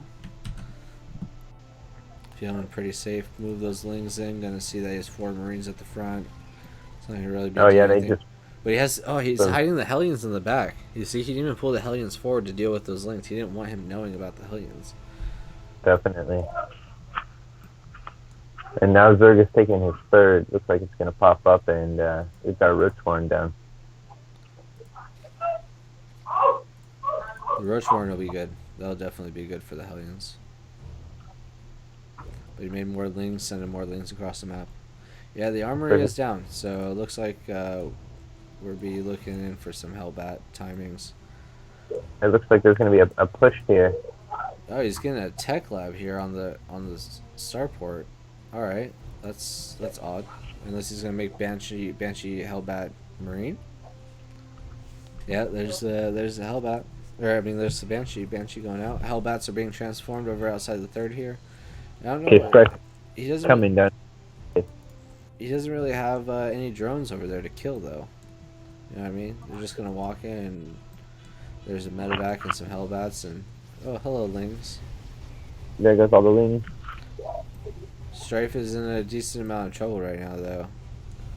Yeah, that's true. He's gonna lose that. I think he can hold it. The roaches are coming out, but he just said it's. Normally, the roaches would be the best choice in this, but he just doesn't have enough of them. Is more so the issue, and he should spread them out a little bit more. Some pretty good micro coming out of Typic right now, pulling back certain units and pushing some forward. Definitely. Well, I would say that's good for. And I'm happy that he was able to hold that off. Yep. Now the Banshee's coming in though, so he sees a Hellbat Marine and thinks, "All right, I held off his push. There's nothing else that's coming my way." Little surprise over here though. Are you ready? Are you ready for the cloak? Is the cloak even almost there? 15 seconds left. Banshee's coming into third. See how many kills it can get. It's not connecting with anything. The cloak's finished. Yep, that goes close. Spore crawlers have started. He needs to get on top of that spore crawler now if he wants to kill it at the third to be able to deny it. But if you the spore crawler has too much health now, he won't be able to do it. Nothing. The typically looks like he may have been distracted, and now he's gonna come in and just take out as many of those drones as possible. Yeah, macroing around, building some barracks and whatnot. Gonna still be able to get a C from the end before it looks like it's gonna escape. Wow, it gets another kill.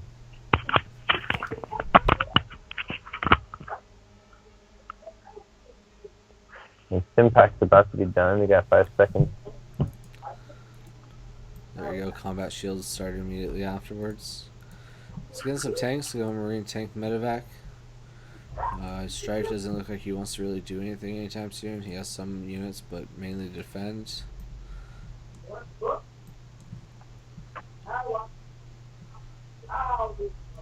otherwise, just kind of hanging out. No third CC yet, so I think he's just maybe gonna try and go for another big push. Maybe get a bunch of tanks and Marines and stuff, and just kind of walk across the map.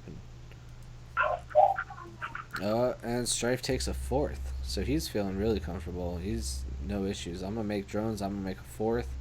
I got my army. I'm chilling. I see what you got going on, and I know I can handle it.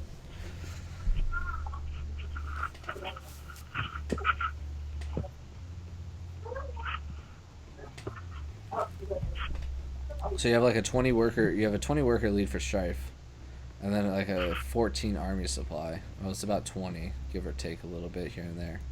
Units are constantly being made, so it changes a little bit, but they're generally about 15 to 20 army supply away.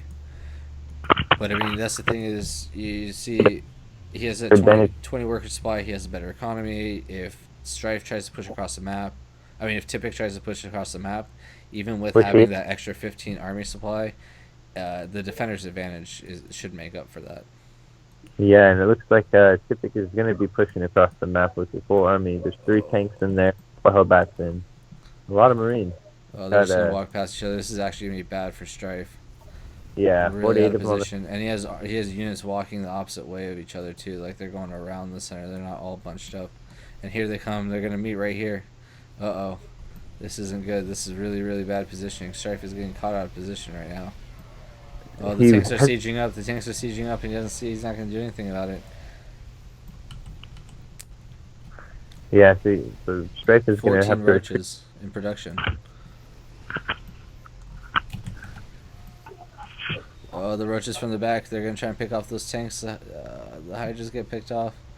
There's not that much left here to defend for him. But he does have those 14 roaches in production. It's kicked up to 23 now. He bought himself a little bit of time. But these Marines are going to keep streaming across, and so are the tanks. This army is just not going to stop getting bigger. And I don't think this defender's advantage is going to be good enough. These medevacs and this tank, the healing, the splash damage. Stim is good. Oh man, and so many reinforcements coming across the map right now. Third goes down. He's still just trying to build up those forces, just trying to get the right amount of units. But Tipic's fort is strong, or his army is just too strong now. It's just too big. Oh no, this is not looking good. The worker count is dead even. 1 in favor now for Tipic, and but the army supply, 40 army supply difference. Yeah.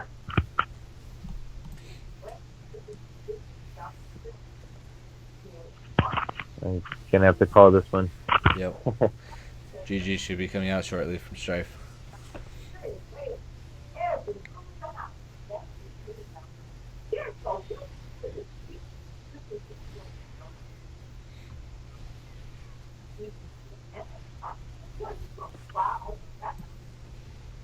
Oh man. There it is. GG. I mean, good game. Oh, look at that. Lit making the comeback. 3-2 now. Wow. Well, hang in there, everybody. That was a good game, though. I think Strife was just maybe too confident with his economy and wasn't making enough army units, and then he was just out of position whenever he went to go push. I think if maybe he was they're ready to defend with the third rather than having to have that forced engagement into the tanks. Definitely, and Zerg has been my main. If I had a main, it would probably be Zerg, and that's the one mistake that I always make too. But I get so far ahead in drones, but don't make an army, and then I just die. Yep. That'll get you, man. That'll get you. So, Seabiscuit. Oh, Seabiscuit is up next. Oh, the racehorse, huh? Seabiscuit, I believe, is Terran. He is a Terran Diamond. I don't know who he's playing, though. Seabiscuit has some pretty good stats, actually. Some really good stats. His lowest win rate is versus Terran. It's at 50%. So there's that, and I think his worst map is Newkirk. It's like 38% win rate. I think it was.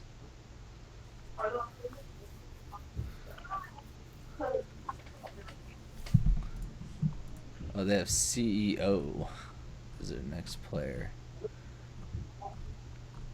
CEO. Yeah, I don't see.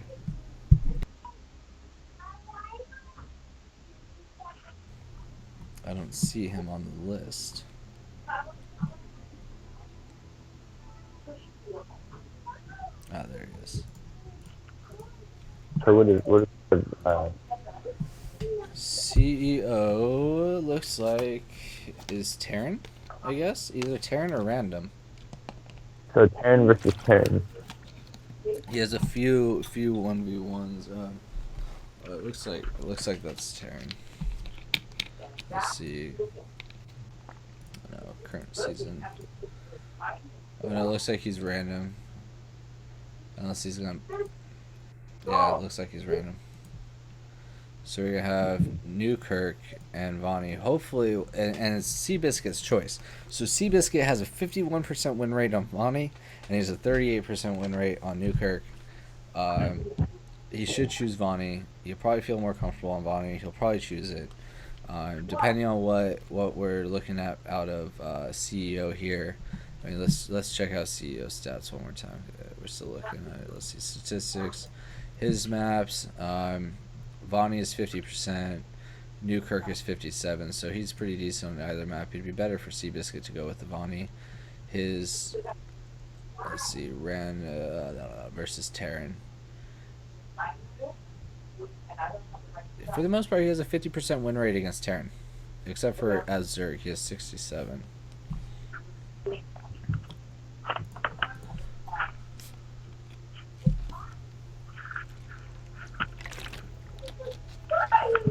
He chose Vonnie. It didn't seem like he cared which map, so I don't know if he's actually going to feel more comfortable on Vonnie, but hopefully he does. I mean, he should. Just looking at the numbers, he does better. So I'm assuming he probably, once he kind of does things, we'll have to wait and see what race CEO gets.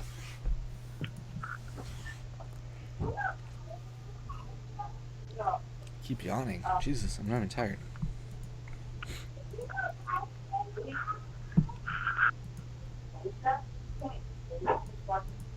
I always Seabiscuit said in chat, I hate when they take a fast third in CVZ and Link Flood. That's the worst.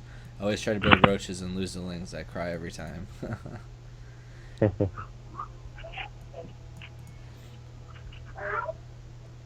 GG Picker. GG. Augie. Passion says you look like a singer from System of a Down, kind of. I've met before. I normally get Frank Zappa. I can see that one. Yeah, I can see where you get the System of a Down. Not too much, but I mean, a little bit. I can definitely see it. So we're gonna be hopping into this game now. Let's see. Oh, it looks like it's gonna be TVT. Okay, so we have we're not having random. We're having Terran. So it's a 50% win rate for Seabiscuit. He had a 50% win rate in TVT from CEO, so they're equal in that. They're playing on Vonnie, and they both had a 50% win rate on Vonnie. So this is like, statistically speaking, the most even matchup, and it's TVT. So this could come down to even the simplest thing of just a build order loss. Like if one person does something and someone else builds just the build order counter to it, GG. It's like a Kelazar versus Innovation situation where Innovation's doing his 2 Reaper Cyclone build, and outside of his bases you have a Marine and double Cyclone production. And just because he has a second Cyclone, there's nothing. It's game. Innovation held on really well during that match, but yeah, after enough time it was just too much. Our players from Lost in Translation calling for a 20-minute no rush. CEO. Cool. And spawning at the 6 o'clock position, playing for Team Psyx, is the Blue Terran, Seabiscuit.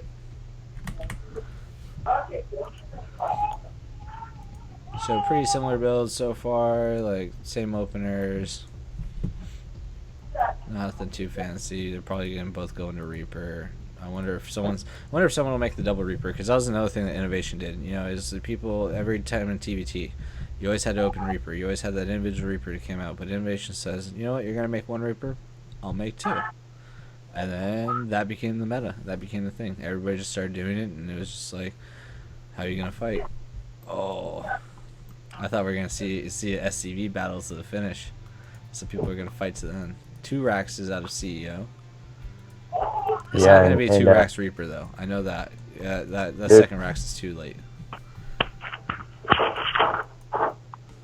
So neither player has expanded at this point, but it looks like CEO is looking to expand. Seabiscuit's going to put down a factory, take a second gas, and like you said, CEO is going to be looking to take that expansion. Reaper's going to come out here for CEO. Seabiscuit actually didn't go for the Reaper. He ended up making 2 Marines. So he made 2 Marines and a core reactor on it. Core reactor goes down for CEO as well. We see if we get a tech lab on the second barracks. Factory goes down. Expansion goes down for CEO finally. The Reaper comes up, finds a Marine, throws down a grenade. Oh, the second Marine comes over and says, hey man, don't fuck with my buddy.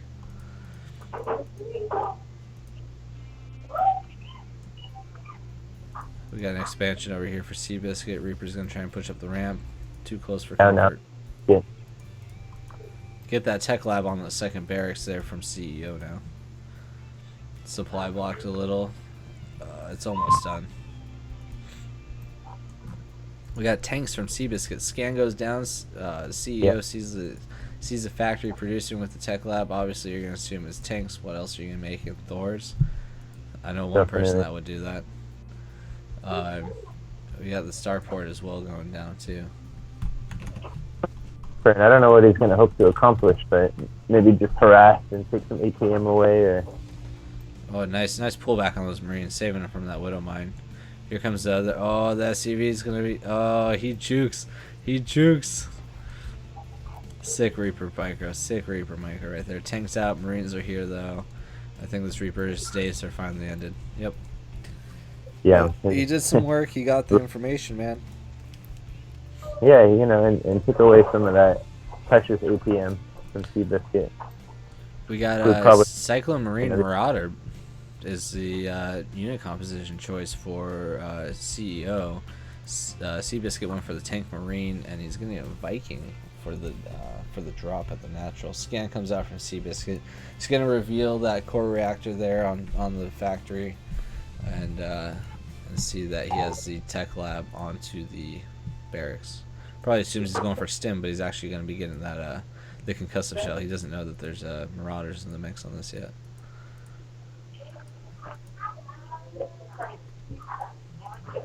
Double production Cyclone Widow mine coming out for CEO. He just gets defensively putting his tanks at the front, and it's CEO who looks like he's going to push up and just, I don't know what he's hoping to do, maybe harass a little bit. It's a Cyclone and a small troop of Marines and a Marauder. He's taking the middle right now, getting some of that map vision, map control. Yep. This is a bit worrisome though, because it's 5 minutes in the game. One of the most popular timings for attacks to go out, and Yeah, they're definitely. You have your entire army in the middle of the map. It's kind of iffy, but he does see this medevac, so he should just drop on the Cyclone while he had the lock on. Just dropped all around it in the circle. I think he could have won, killed that Cyclone for free. Time for all the forces to come and get all the way back to the third. So this is repelled. He's not going to get very much done over here. Yeah. He doesn't even get not even a single. Man, that was good micro from both those players right there. Almost getting the medevac with all the units, but being able to pull out just in time. Out just in time. Subliminal messaging for all you guys. Definitely good advice and a good display. 3 tanks. Yeah, I don't see this force being able to deal with these tanks. The splash damage too good. We have a third barracks coming down for CEO. Seabiscuit Okay, and now the more and more tanks. behind. Hold on one of Sea. Man, Seabiscuit's eating them up now. 6 workers down, 8 workers down. And the whole army is coming home to deal with it. I don't know if that was the right move. I think he should have pushed forward, but to be honest, there's not much he could have done because at this point, the completely. Your mic is cutting out a little bit. But I'm just saying that Seabiscuit is safe from anything the CEO is going to be able to pull right now. The medevac to lift in, and his front door is closed, solid, shut. Yeah, there's so many tanks up here. I don't know what he thinks he's gonna do.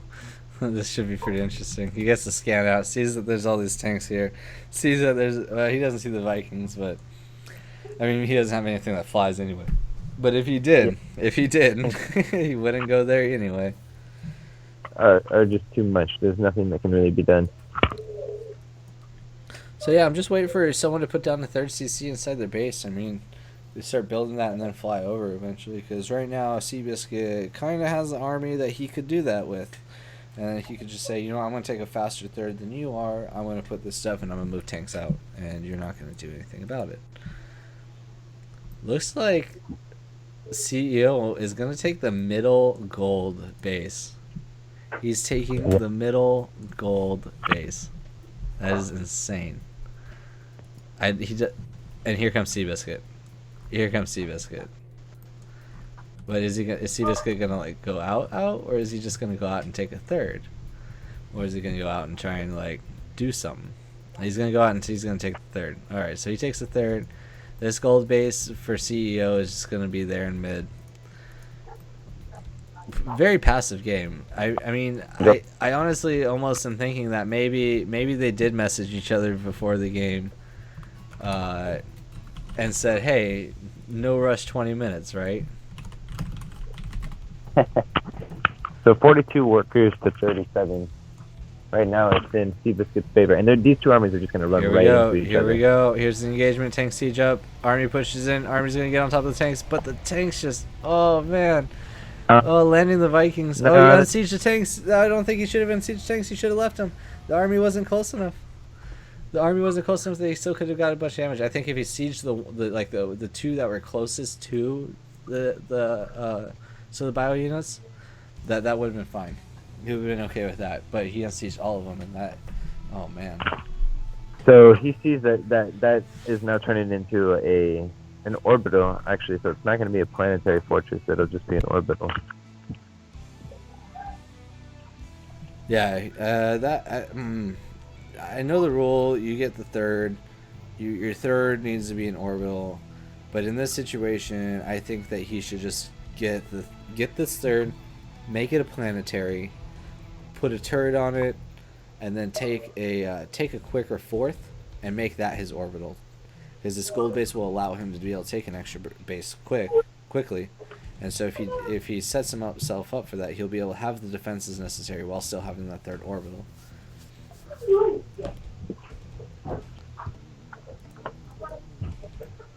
He's got Widow Mines. He's just kind of trying to contain him little by little, but he contains him a little bit by little, but he doesn't take advantage of it. You know, he did it early. He had him on 2 bases, and during those 2 bases, he didn't do anything until until Seabiscuit pushed out and took his own 3rd.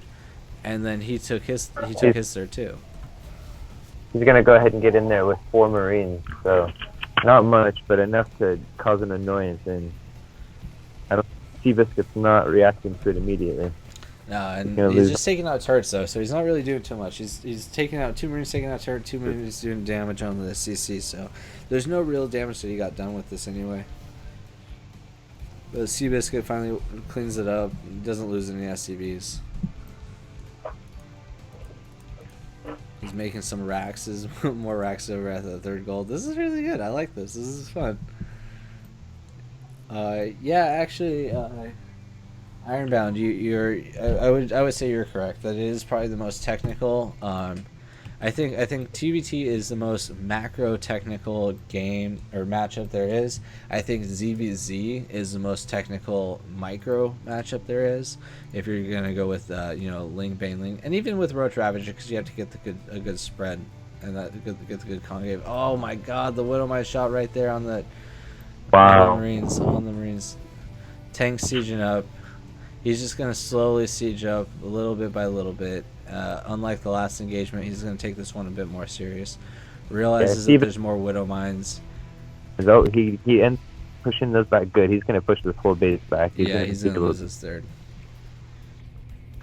He was much more cautious this time. I like to see that from Seabiscuit, because last time he didn't leapfrog his tanks. He walked right up to him and almost stood on top of him before he sieged, and that's not the best choice against Cyclones, but and this time he definitely had a nice cautious approach, and those tanks, man, you were the one telling me that earlier today in the earlier cast, that in Terran versus Terran, it's all about the tanks, man. Whoever has the most tanks is just going to shred the other army. Yep. Yeah, man. You have 400 tanks, you have 400 Marines, I have 20 tanks. But if you don't position them right, though, like we saw in that first engagement, like you're saying, he just didn't have the army positioned properly, and he just sieged him up late, and you just saw that even though he had the tanks, that he was still gonna, it wasn't a good engagement, he's still gonna lose off it. But you see, whenever you use those tanks really effectively, you get in a good position, you walk those up, you spread out those Marines, and you go, hey man, you wanted this gold base, but you're not going to get this gold base. You're going to have to go and take a step back, and that eventually leads to the GG. It was really well played game. I mean, CEO, man, you know what? Good build, good play, good micro. It was just definitely sat on it a little bit too long,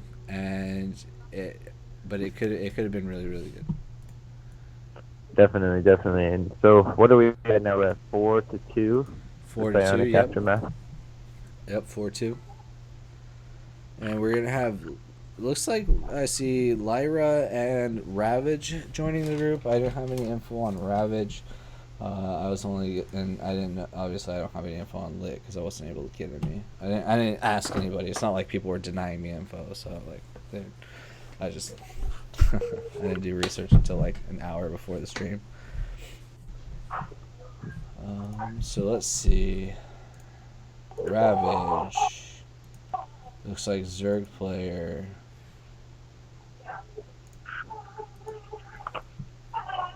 So this is gonna be probably the best matchup. So I don't even know if this guy plays. He has multiple races played. So versus Zerg 38. Looks like he mainly plays Protoss. So let's see. Is there any game? Terran. He's going Terran. All right. I'm excited now to finally see a Master versus Master game today. Right. So TVZ, actually, Lyra has a 100% win rate, but he only has 2 games actually played in it. So it's not like, that's a defining factor by any means.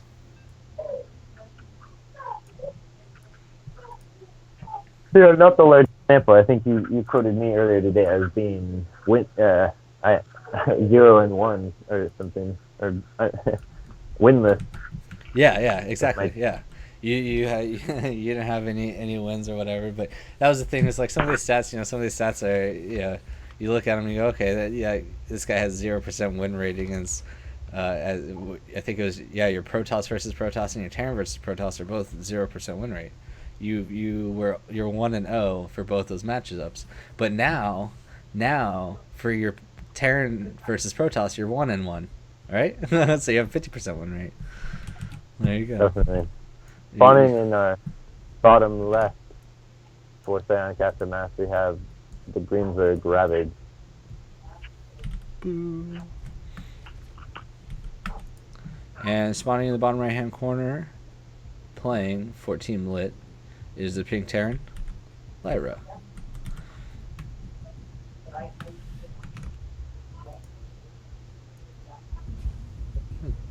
can't really hear the music at all. I don't even know if the people on the stream can hear the music.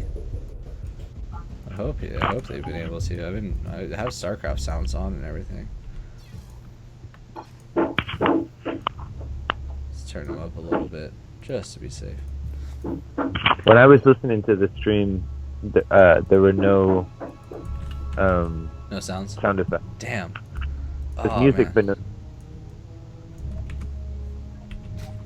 I got an orbital coming up now. Nice early orbital and a Reaper from our Pink Terran Lyra. Yeah, it looks like we just kind of standard play out of a Zerg. We're going to have that Rax Reaper fast expand out of the Terran player. Just pretty standard plays. There's another barracks that goes down, so it's probably going to be maybe the two double medevac stim timing. I mean, you tend to see that out of all the higher level players.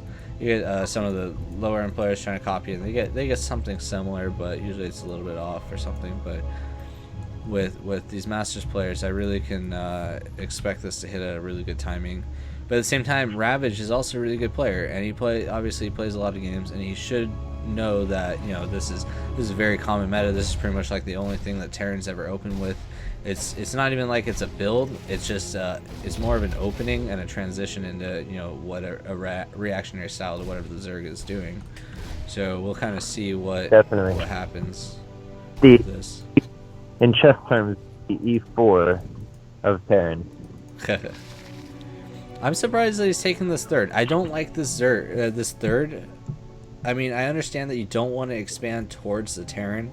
It gives them the opportunity to drop, but that third is so far away that it's pretty much giving you that same type of effect that you're not going to be able to defend what you need to quick enough, kind of thing. He puts that drop over there, and then all of a sudden he drops in your main. You have this large area that you have to travel across. I prefer that pocket third in the front. It tends to be a little bit of an issue with drops because you can go back and forth between the main and the third, but they're so close together you can put down some static defense. You kind of have an issue with the high ground from that fourth that's right next to the third. I've seen some tank drop. There's some tanks set up over there before, but I think overall, like, that distance travel is so much worse to have to deal with.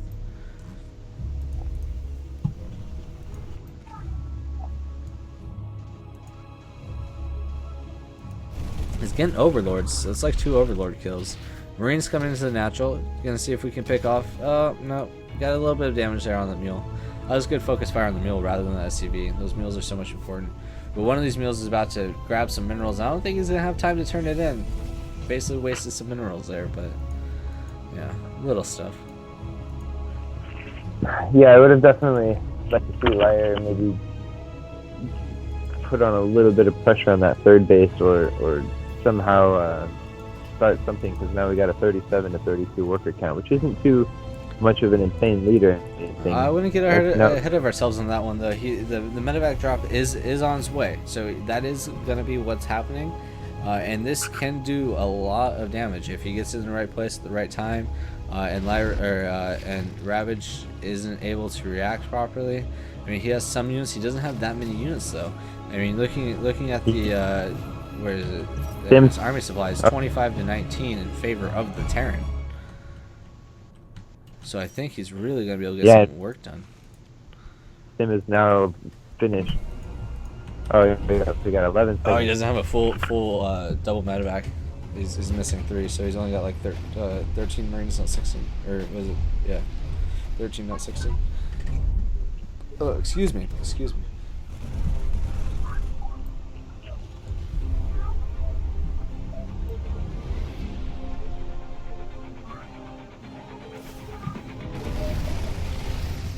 Oh, nice focus on the Baneling being built. He's going to go ahead and stim out of here, not going to go ahead and fight on that creep. Doesn't lose a single Marine. Some of them got low, but they survived. He's going to just drop them off over here on the side and get them repaired up.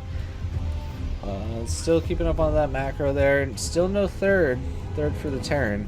There it is. There's the third going down. He's taking that pocket third. He's going to have to pick up these forces again, lose a single Marine to these Lings. The Lings are going to go back to defend in the main because there's a drop in the main here. Nothing really done, though. Nothing too much. Able to go ahead and defend that. There's the Widow Mine about to get a shot off. Oh, man. Take that. Better than those drones, though. Good response here from Ravage. Yeah, and he's also taking care of this mess up in the top. Forcing him back. He leaves with 1 full medevac full of troops. But yeah, but that other medevac didn't have a full amount, so he only lost like it was like five Marines total out of both those medevacs. Yeah, so Yeah. it's good to see Ravage definitely holding off, and he's securing a lead right now. The worker count is almost even. So I need to take that fourth soon, though. You need some help?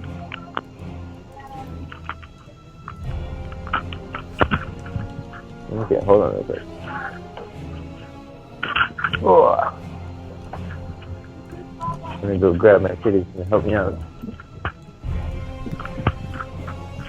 Alright, so we have the third CC finishing up over there. We have to drop over here. Still keeping up with that drop route, making sure that Ravage stays at his base so he can't really go in and push and do any damage. But he's going to take this fourth, so he's going to kind of try and take some sort of lead, make sure that he's in a safe position.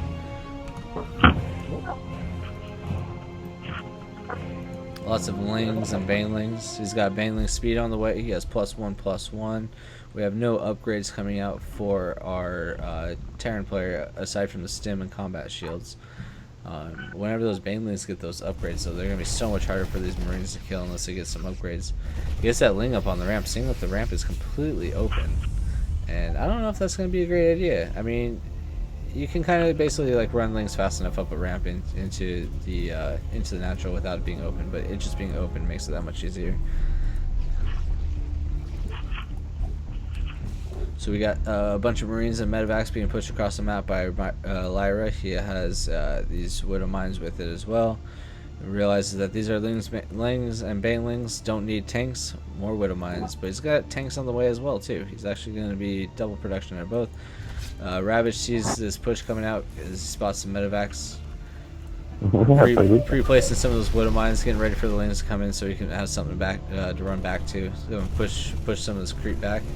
Large Baneling Orphan and the Spire going down here for Ravage. Here comes the Lings. Are they going to connect? Nope.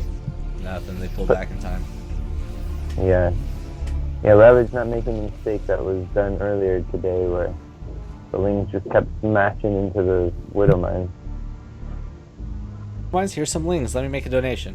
It's the time of the season, right? Salvage Army? Or Salvation Army? Salvage Army. That'd be Bunkers. Bunkers are Salvage Army. Ooh, we got that one sniper on that Baneling. That was pretty nice. Pre-splits coming out right here. Small little force moving up. Oh, it looks like he's just going to push into it. Oh, the friendly fire. Oh, man, he has so much here that it doesn't even matter. Those Widow Mines don't even get the hits that they need. But he does have a bunch of forces at his third, so I mean, even if he goes and pushes over here, he's not going to really get much done. He's going to pull back in a second. Oh, maybe not. Maybe he's just going to go for it. Oh, yeah, the Baneling's coming across. Oh, the Widow Mine shot on the Banelings. Killed all the Banelings. Banelings didn't even get to connect on anything. The tanks are still alive. Oh, my God. Oh, no, and a lot of more Banelings go down. So that was... Oh, that was a big swing right there in our team's Terran's favor. Oh, and more Widow Mine shots that were left across the map, killing more Banelings. He does have Muse on the field, but Muse can't really do anything against Marines and medevacs. Medevacs and Widow Mines. Oh, here comes more Banelings and Widow Mines are going to surround on these Marines. Are they going to be able to get a good connection? He's focus firing on things. Widow Mines go down. He's getting some really sick connections, but he's losing a lot of units too. You're going to clean up the forces here for the Terran and kind of push him back. I don't think he's going to lose some of these medevacs, man. They're really low health. He's flying back. The Banelings are coming. The time advantage is definitely in Ravage's favor, and he's producing lots of units. Yeah. Oh man, he's got his 5th down. The Terran's got his 4th down. Planetary going down on the 4th there, but oh, these Widow Mines are gonna get some sick hits right here in the middle of the map. Oh my God, these connections are gonna be insane. Oh, they weren't too great. I thought they were gonna be so much better than they were. Oh, that had potential for disaster. How do I get this income advantage tab off my... Oh, I don't remember what that one button was. I don't remember what that one is. Oh. There's you're talking about the big square. Yeah. In the middle of the screen. There's a press Control I and press it twice. See if that fixes it. Maybe it's Alt I. I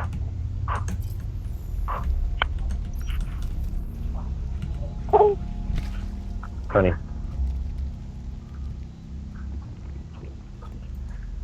All right. So we have some Widow Mines still in production. We got Thors coming out. He's gonna be making some Thors, boys. Thors, Liberators, Widowmines, Marines, Medevacs. Going against this Ling Bang Muta. Let's see where. There it is. There's the layer mutating. So we're looking to have a hive now.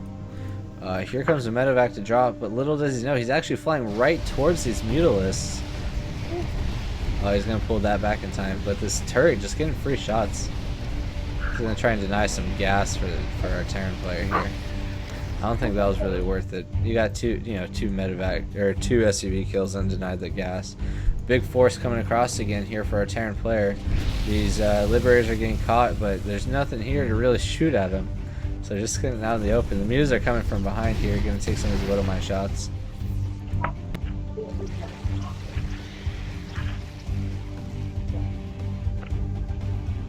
I can't get the income advantage tab off my screen.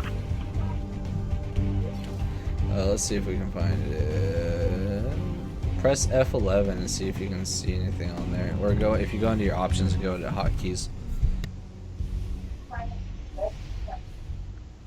Alright, so the Terran's posturing up again. Looks like he wants to push across the map. He really wants to be aggressive, and he kind of needs to be. I mean, oh, the Zerg catching these Liberators, splitting out the Mutas so he doesn't get the splash damage from the Liberators. The Liberators, it used to be, I think it was, the magic number for Mutas was 4. I think since then it's kind of increased to about 6 or 7. Marines getting caught out here. He's got so many Lings, but these Widowmines, these 2 Widowmines could easily just wipe out so many of these Lings. Look at this, look at this. Oh my. Well, at least he knows those Widowmines are there now. Liberators just taking free shots.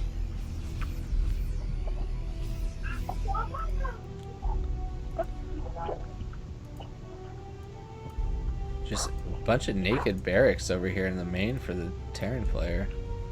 It's like he wants to focus all his gas towards units rather than like add-ons. Mutas are going to be flying towards the north over here. They're going to be trying to maybe fly around. Oh, maybe he's going to try and go for a full surround and just get the kill if you can. Terran's pulling back though. I think he saw some units flying around. Yeah, this is really a nice game. I'm enjoying the quality of this content. Definitely. Both players are on 2-2, except for the Terran has +1 weapon upgrades for his for the factory units, but no armor. The 2-2 is in his bio, so his Thors and tanks will do some good attack damage, but they're not that tough, I guess. You know, it'd be really sick. I mean, there's so much open space over here on the back end of Lyra's main that I really think that if you just flew an Overlord over there, got some vision, dropped down a Nidus or something, that would actually be really, really good. You wouldn't have to commit that much of an army, just a good amount of Lings, because there's nothing really in that main that's going to be able to defend it. Lyra's entire army is out on the map. Here comes a drop from Lyra over into the main of Ravage. Ravage sees it, has the Spore Crawler in place, and have some Lings over, so we got the Ling upgrade actually about to finish, the Adrenal Glands as well. Some lag. Edenol is lagging. Edenol's left the game. Oh, these medevacs are still flying around, but these Mutas are going to catch them over here. They're just going to put an end to that one. I don't think the Terran's going to be able to push out. They're both getting pretty supply capped over here. We got another base coming out for the Terran. You're going to get some more bases. Zerg is also going to take another base to the north. This is going to be a pretty split map game. We have some 3-3 on its way for the Zerg player. He's working on the air weapons. Yeah, and he's got a nice big force coming into that top base. Looks like we have a nuclear reactor, or a Ghost Academy, not a nuclear reactor, what am I talking about? A Ghost Academy going down here. He only has 1, so I'm assuming that he's going to be making ghosts. He probably assumes, oh man, the wraparound on this planetary right there. Base goes down. Totally, the army's totally out of position to be able to defend that. Here comes the Banelings coming through. Just going to ignore the tanks, going to go straight for the bio just like they should. Ling's going to get a wraparound on the Thors. And now he's going to pull back. He got a lot of that economy. He's going to go for the CC over here, deny more expansions. 21 SCVs went down for our Terran friend here. And he lost that base. In favor of our green Zerg. And the Ultraless Cavern finally going down here for the Zerg. And that's what Lyra's getting ready for. He's sitting there getting ready. Definitely 65 workers to 38 in favor of Zerg. Yeah, Lyra's trying to get ready for the Ultras. He knows they're going to come out. That's why he's getting the Ghost. But I don't see him pulling this off. I think it's just too much for him now. I don't think he lost his army. His wall's open. Oh, The Ghost is coming out, but the Ghost is about to go down. The Ghost is gonna go down. Rip. Needs more nukes. Bunch of banelings here over at the fourth.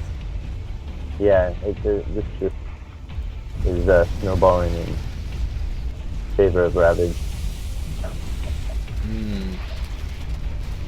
There's the army being knocked down. His bases. He has his third and his main have some minerals in it, but just nothing. GG from Lyra.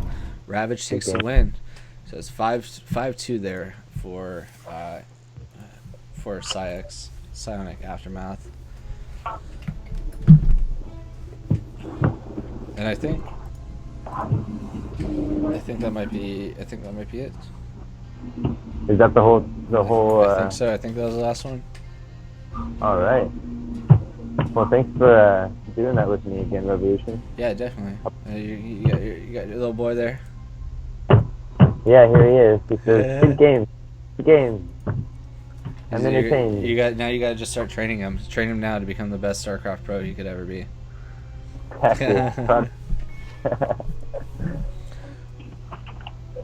Yeah, definitely. Well, hey, I guess GG's guys. That's gonna be the end of the stream there. 2 victories today for Psionic Aftermath. One in the Wardy Team League, and then we also won just now. So GG, well played on both sides. You guys definitely put up a good fight. Psionic Aftermath just pulling the stops in that match. If you want to go ahead and give your shout out for your stream or anything you'd like to say. Augie? Definitely, congratulations, Psionic Aftermath, and good game. Thank you so much, Lost in Transition. Thank you. Yeah, as you guys can see over there, follow Psionic Aftermath at Psi Aftermath on Twitter, also on Facebook, Psionic Aftermath. Go ahead and give us that follow on Twitch. I have my own Twitch as well, Twitch at Apocalyptic. You can hit me up at Twitter at Apocalyptic. Don't forget to check out our YouTube. We're going to be trying to put VODs on there. We got the VODs on the stream. Check out our website if you're interested in joining a clan or anything like that. Just come on. We're here. We're here to play games. We're here to have friends. So this community is all about StarCraft. If you guys want to be a part of it, feel free. We're all here. Just hit us up. GG, well played on both sides. That's going to be in the stream.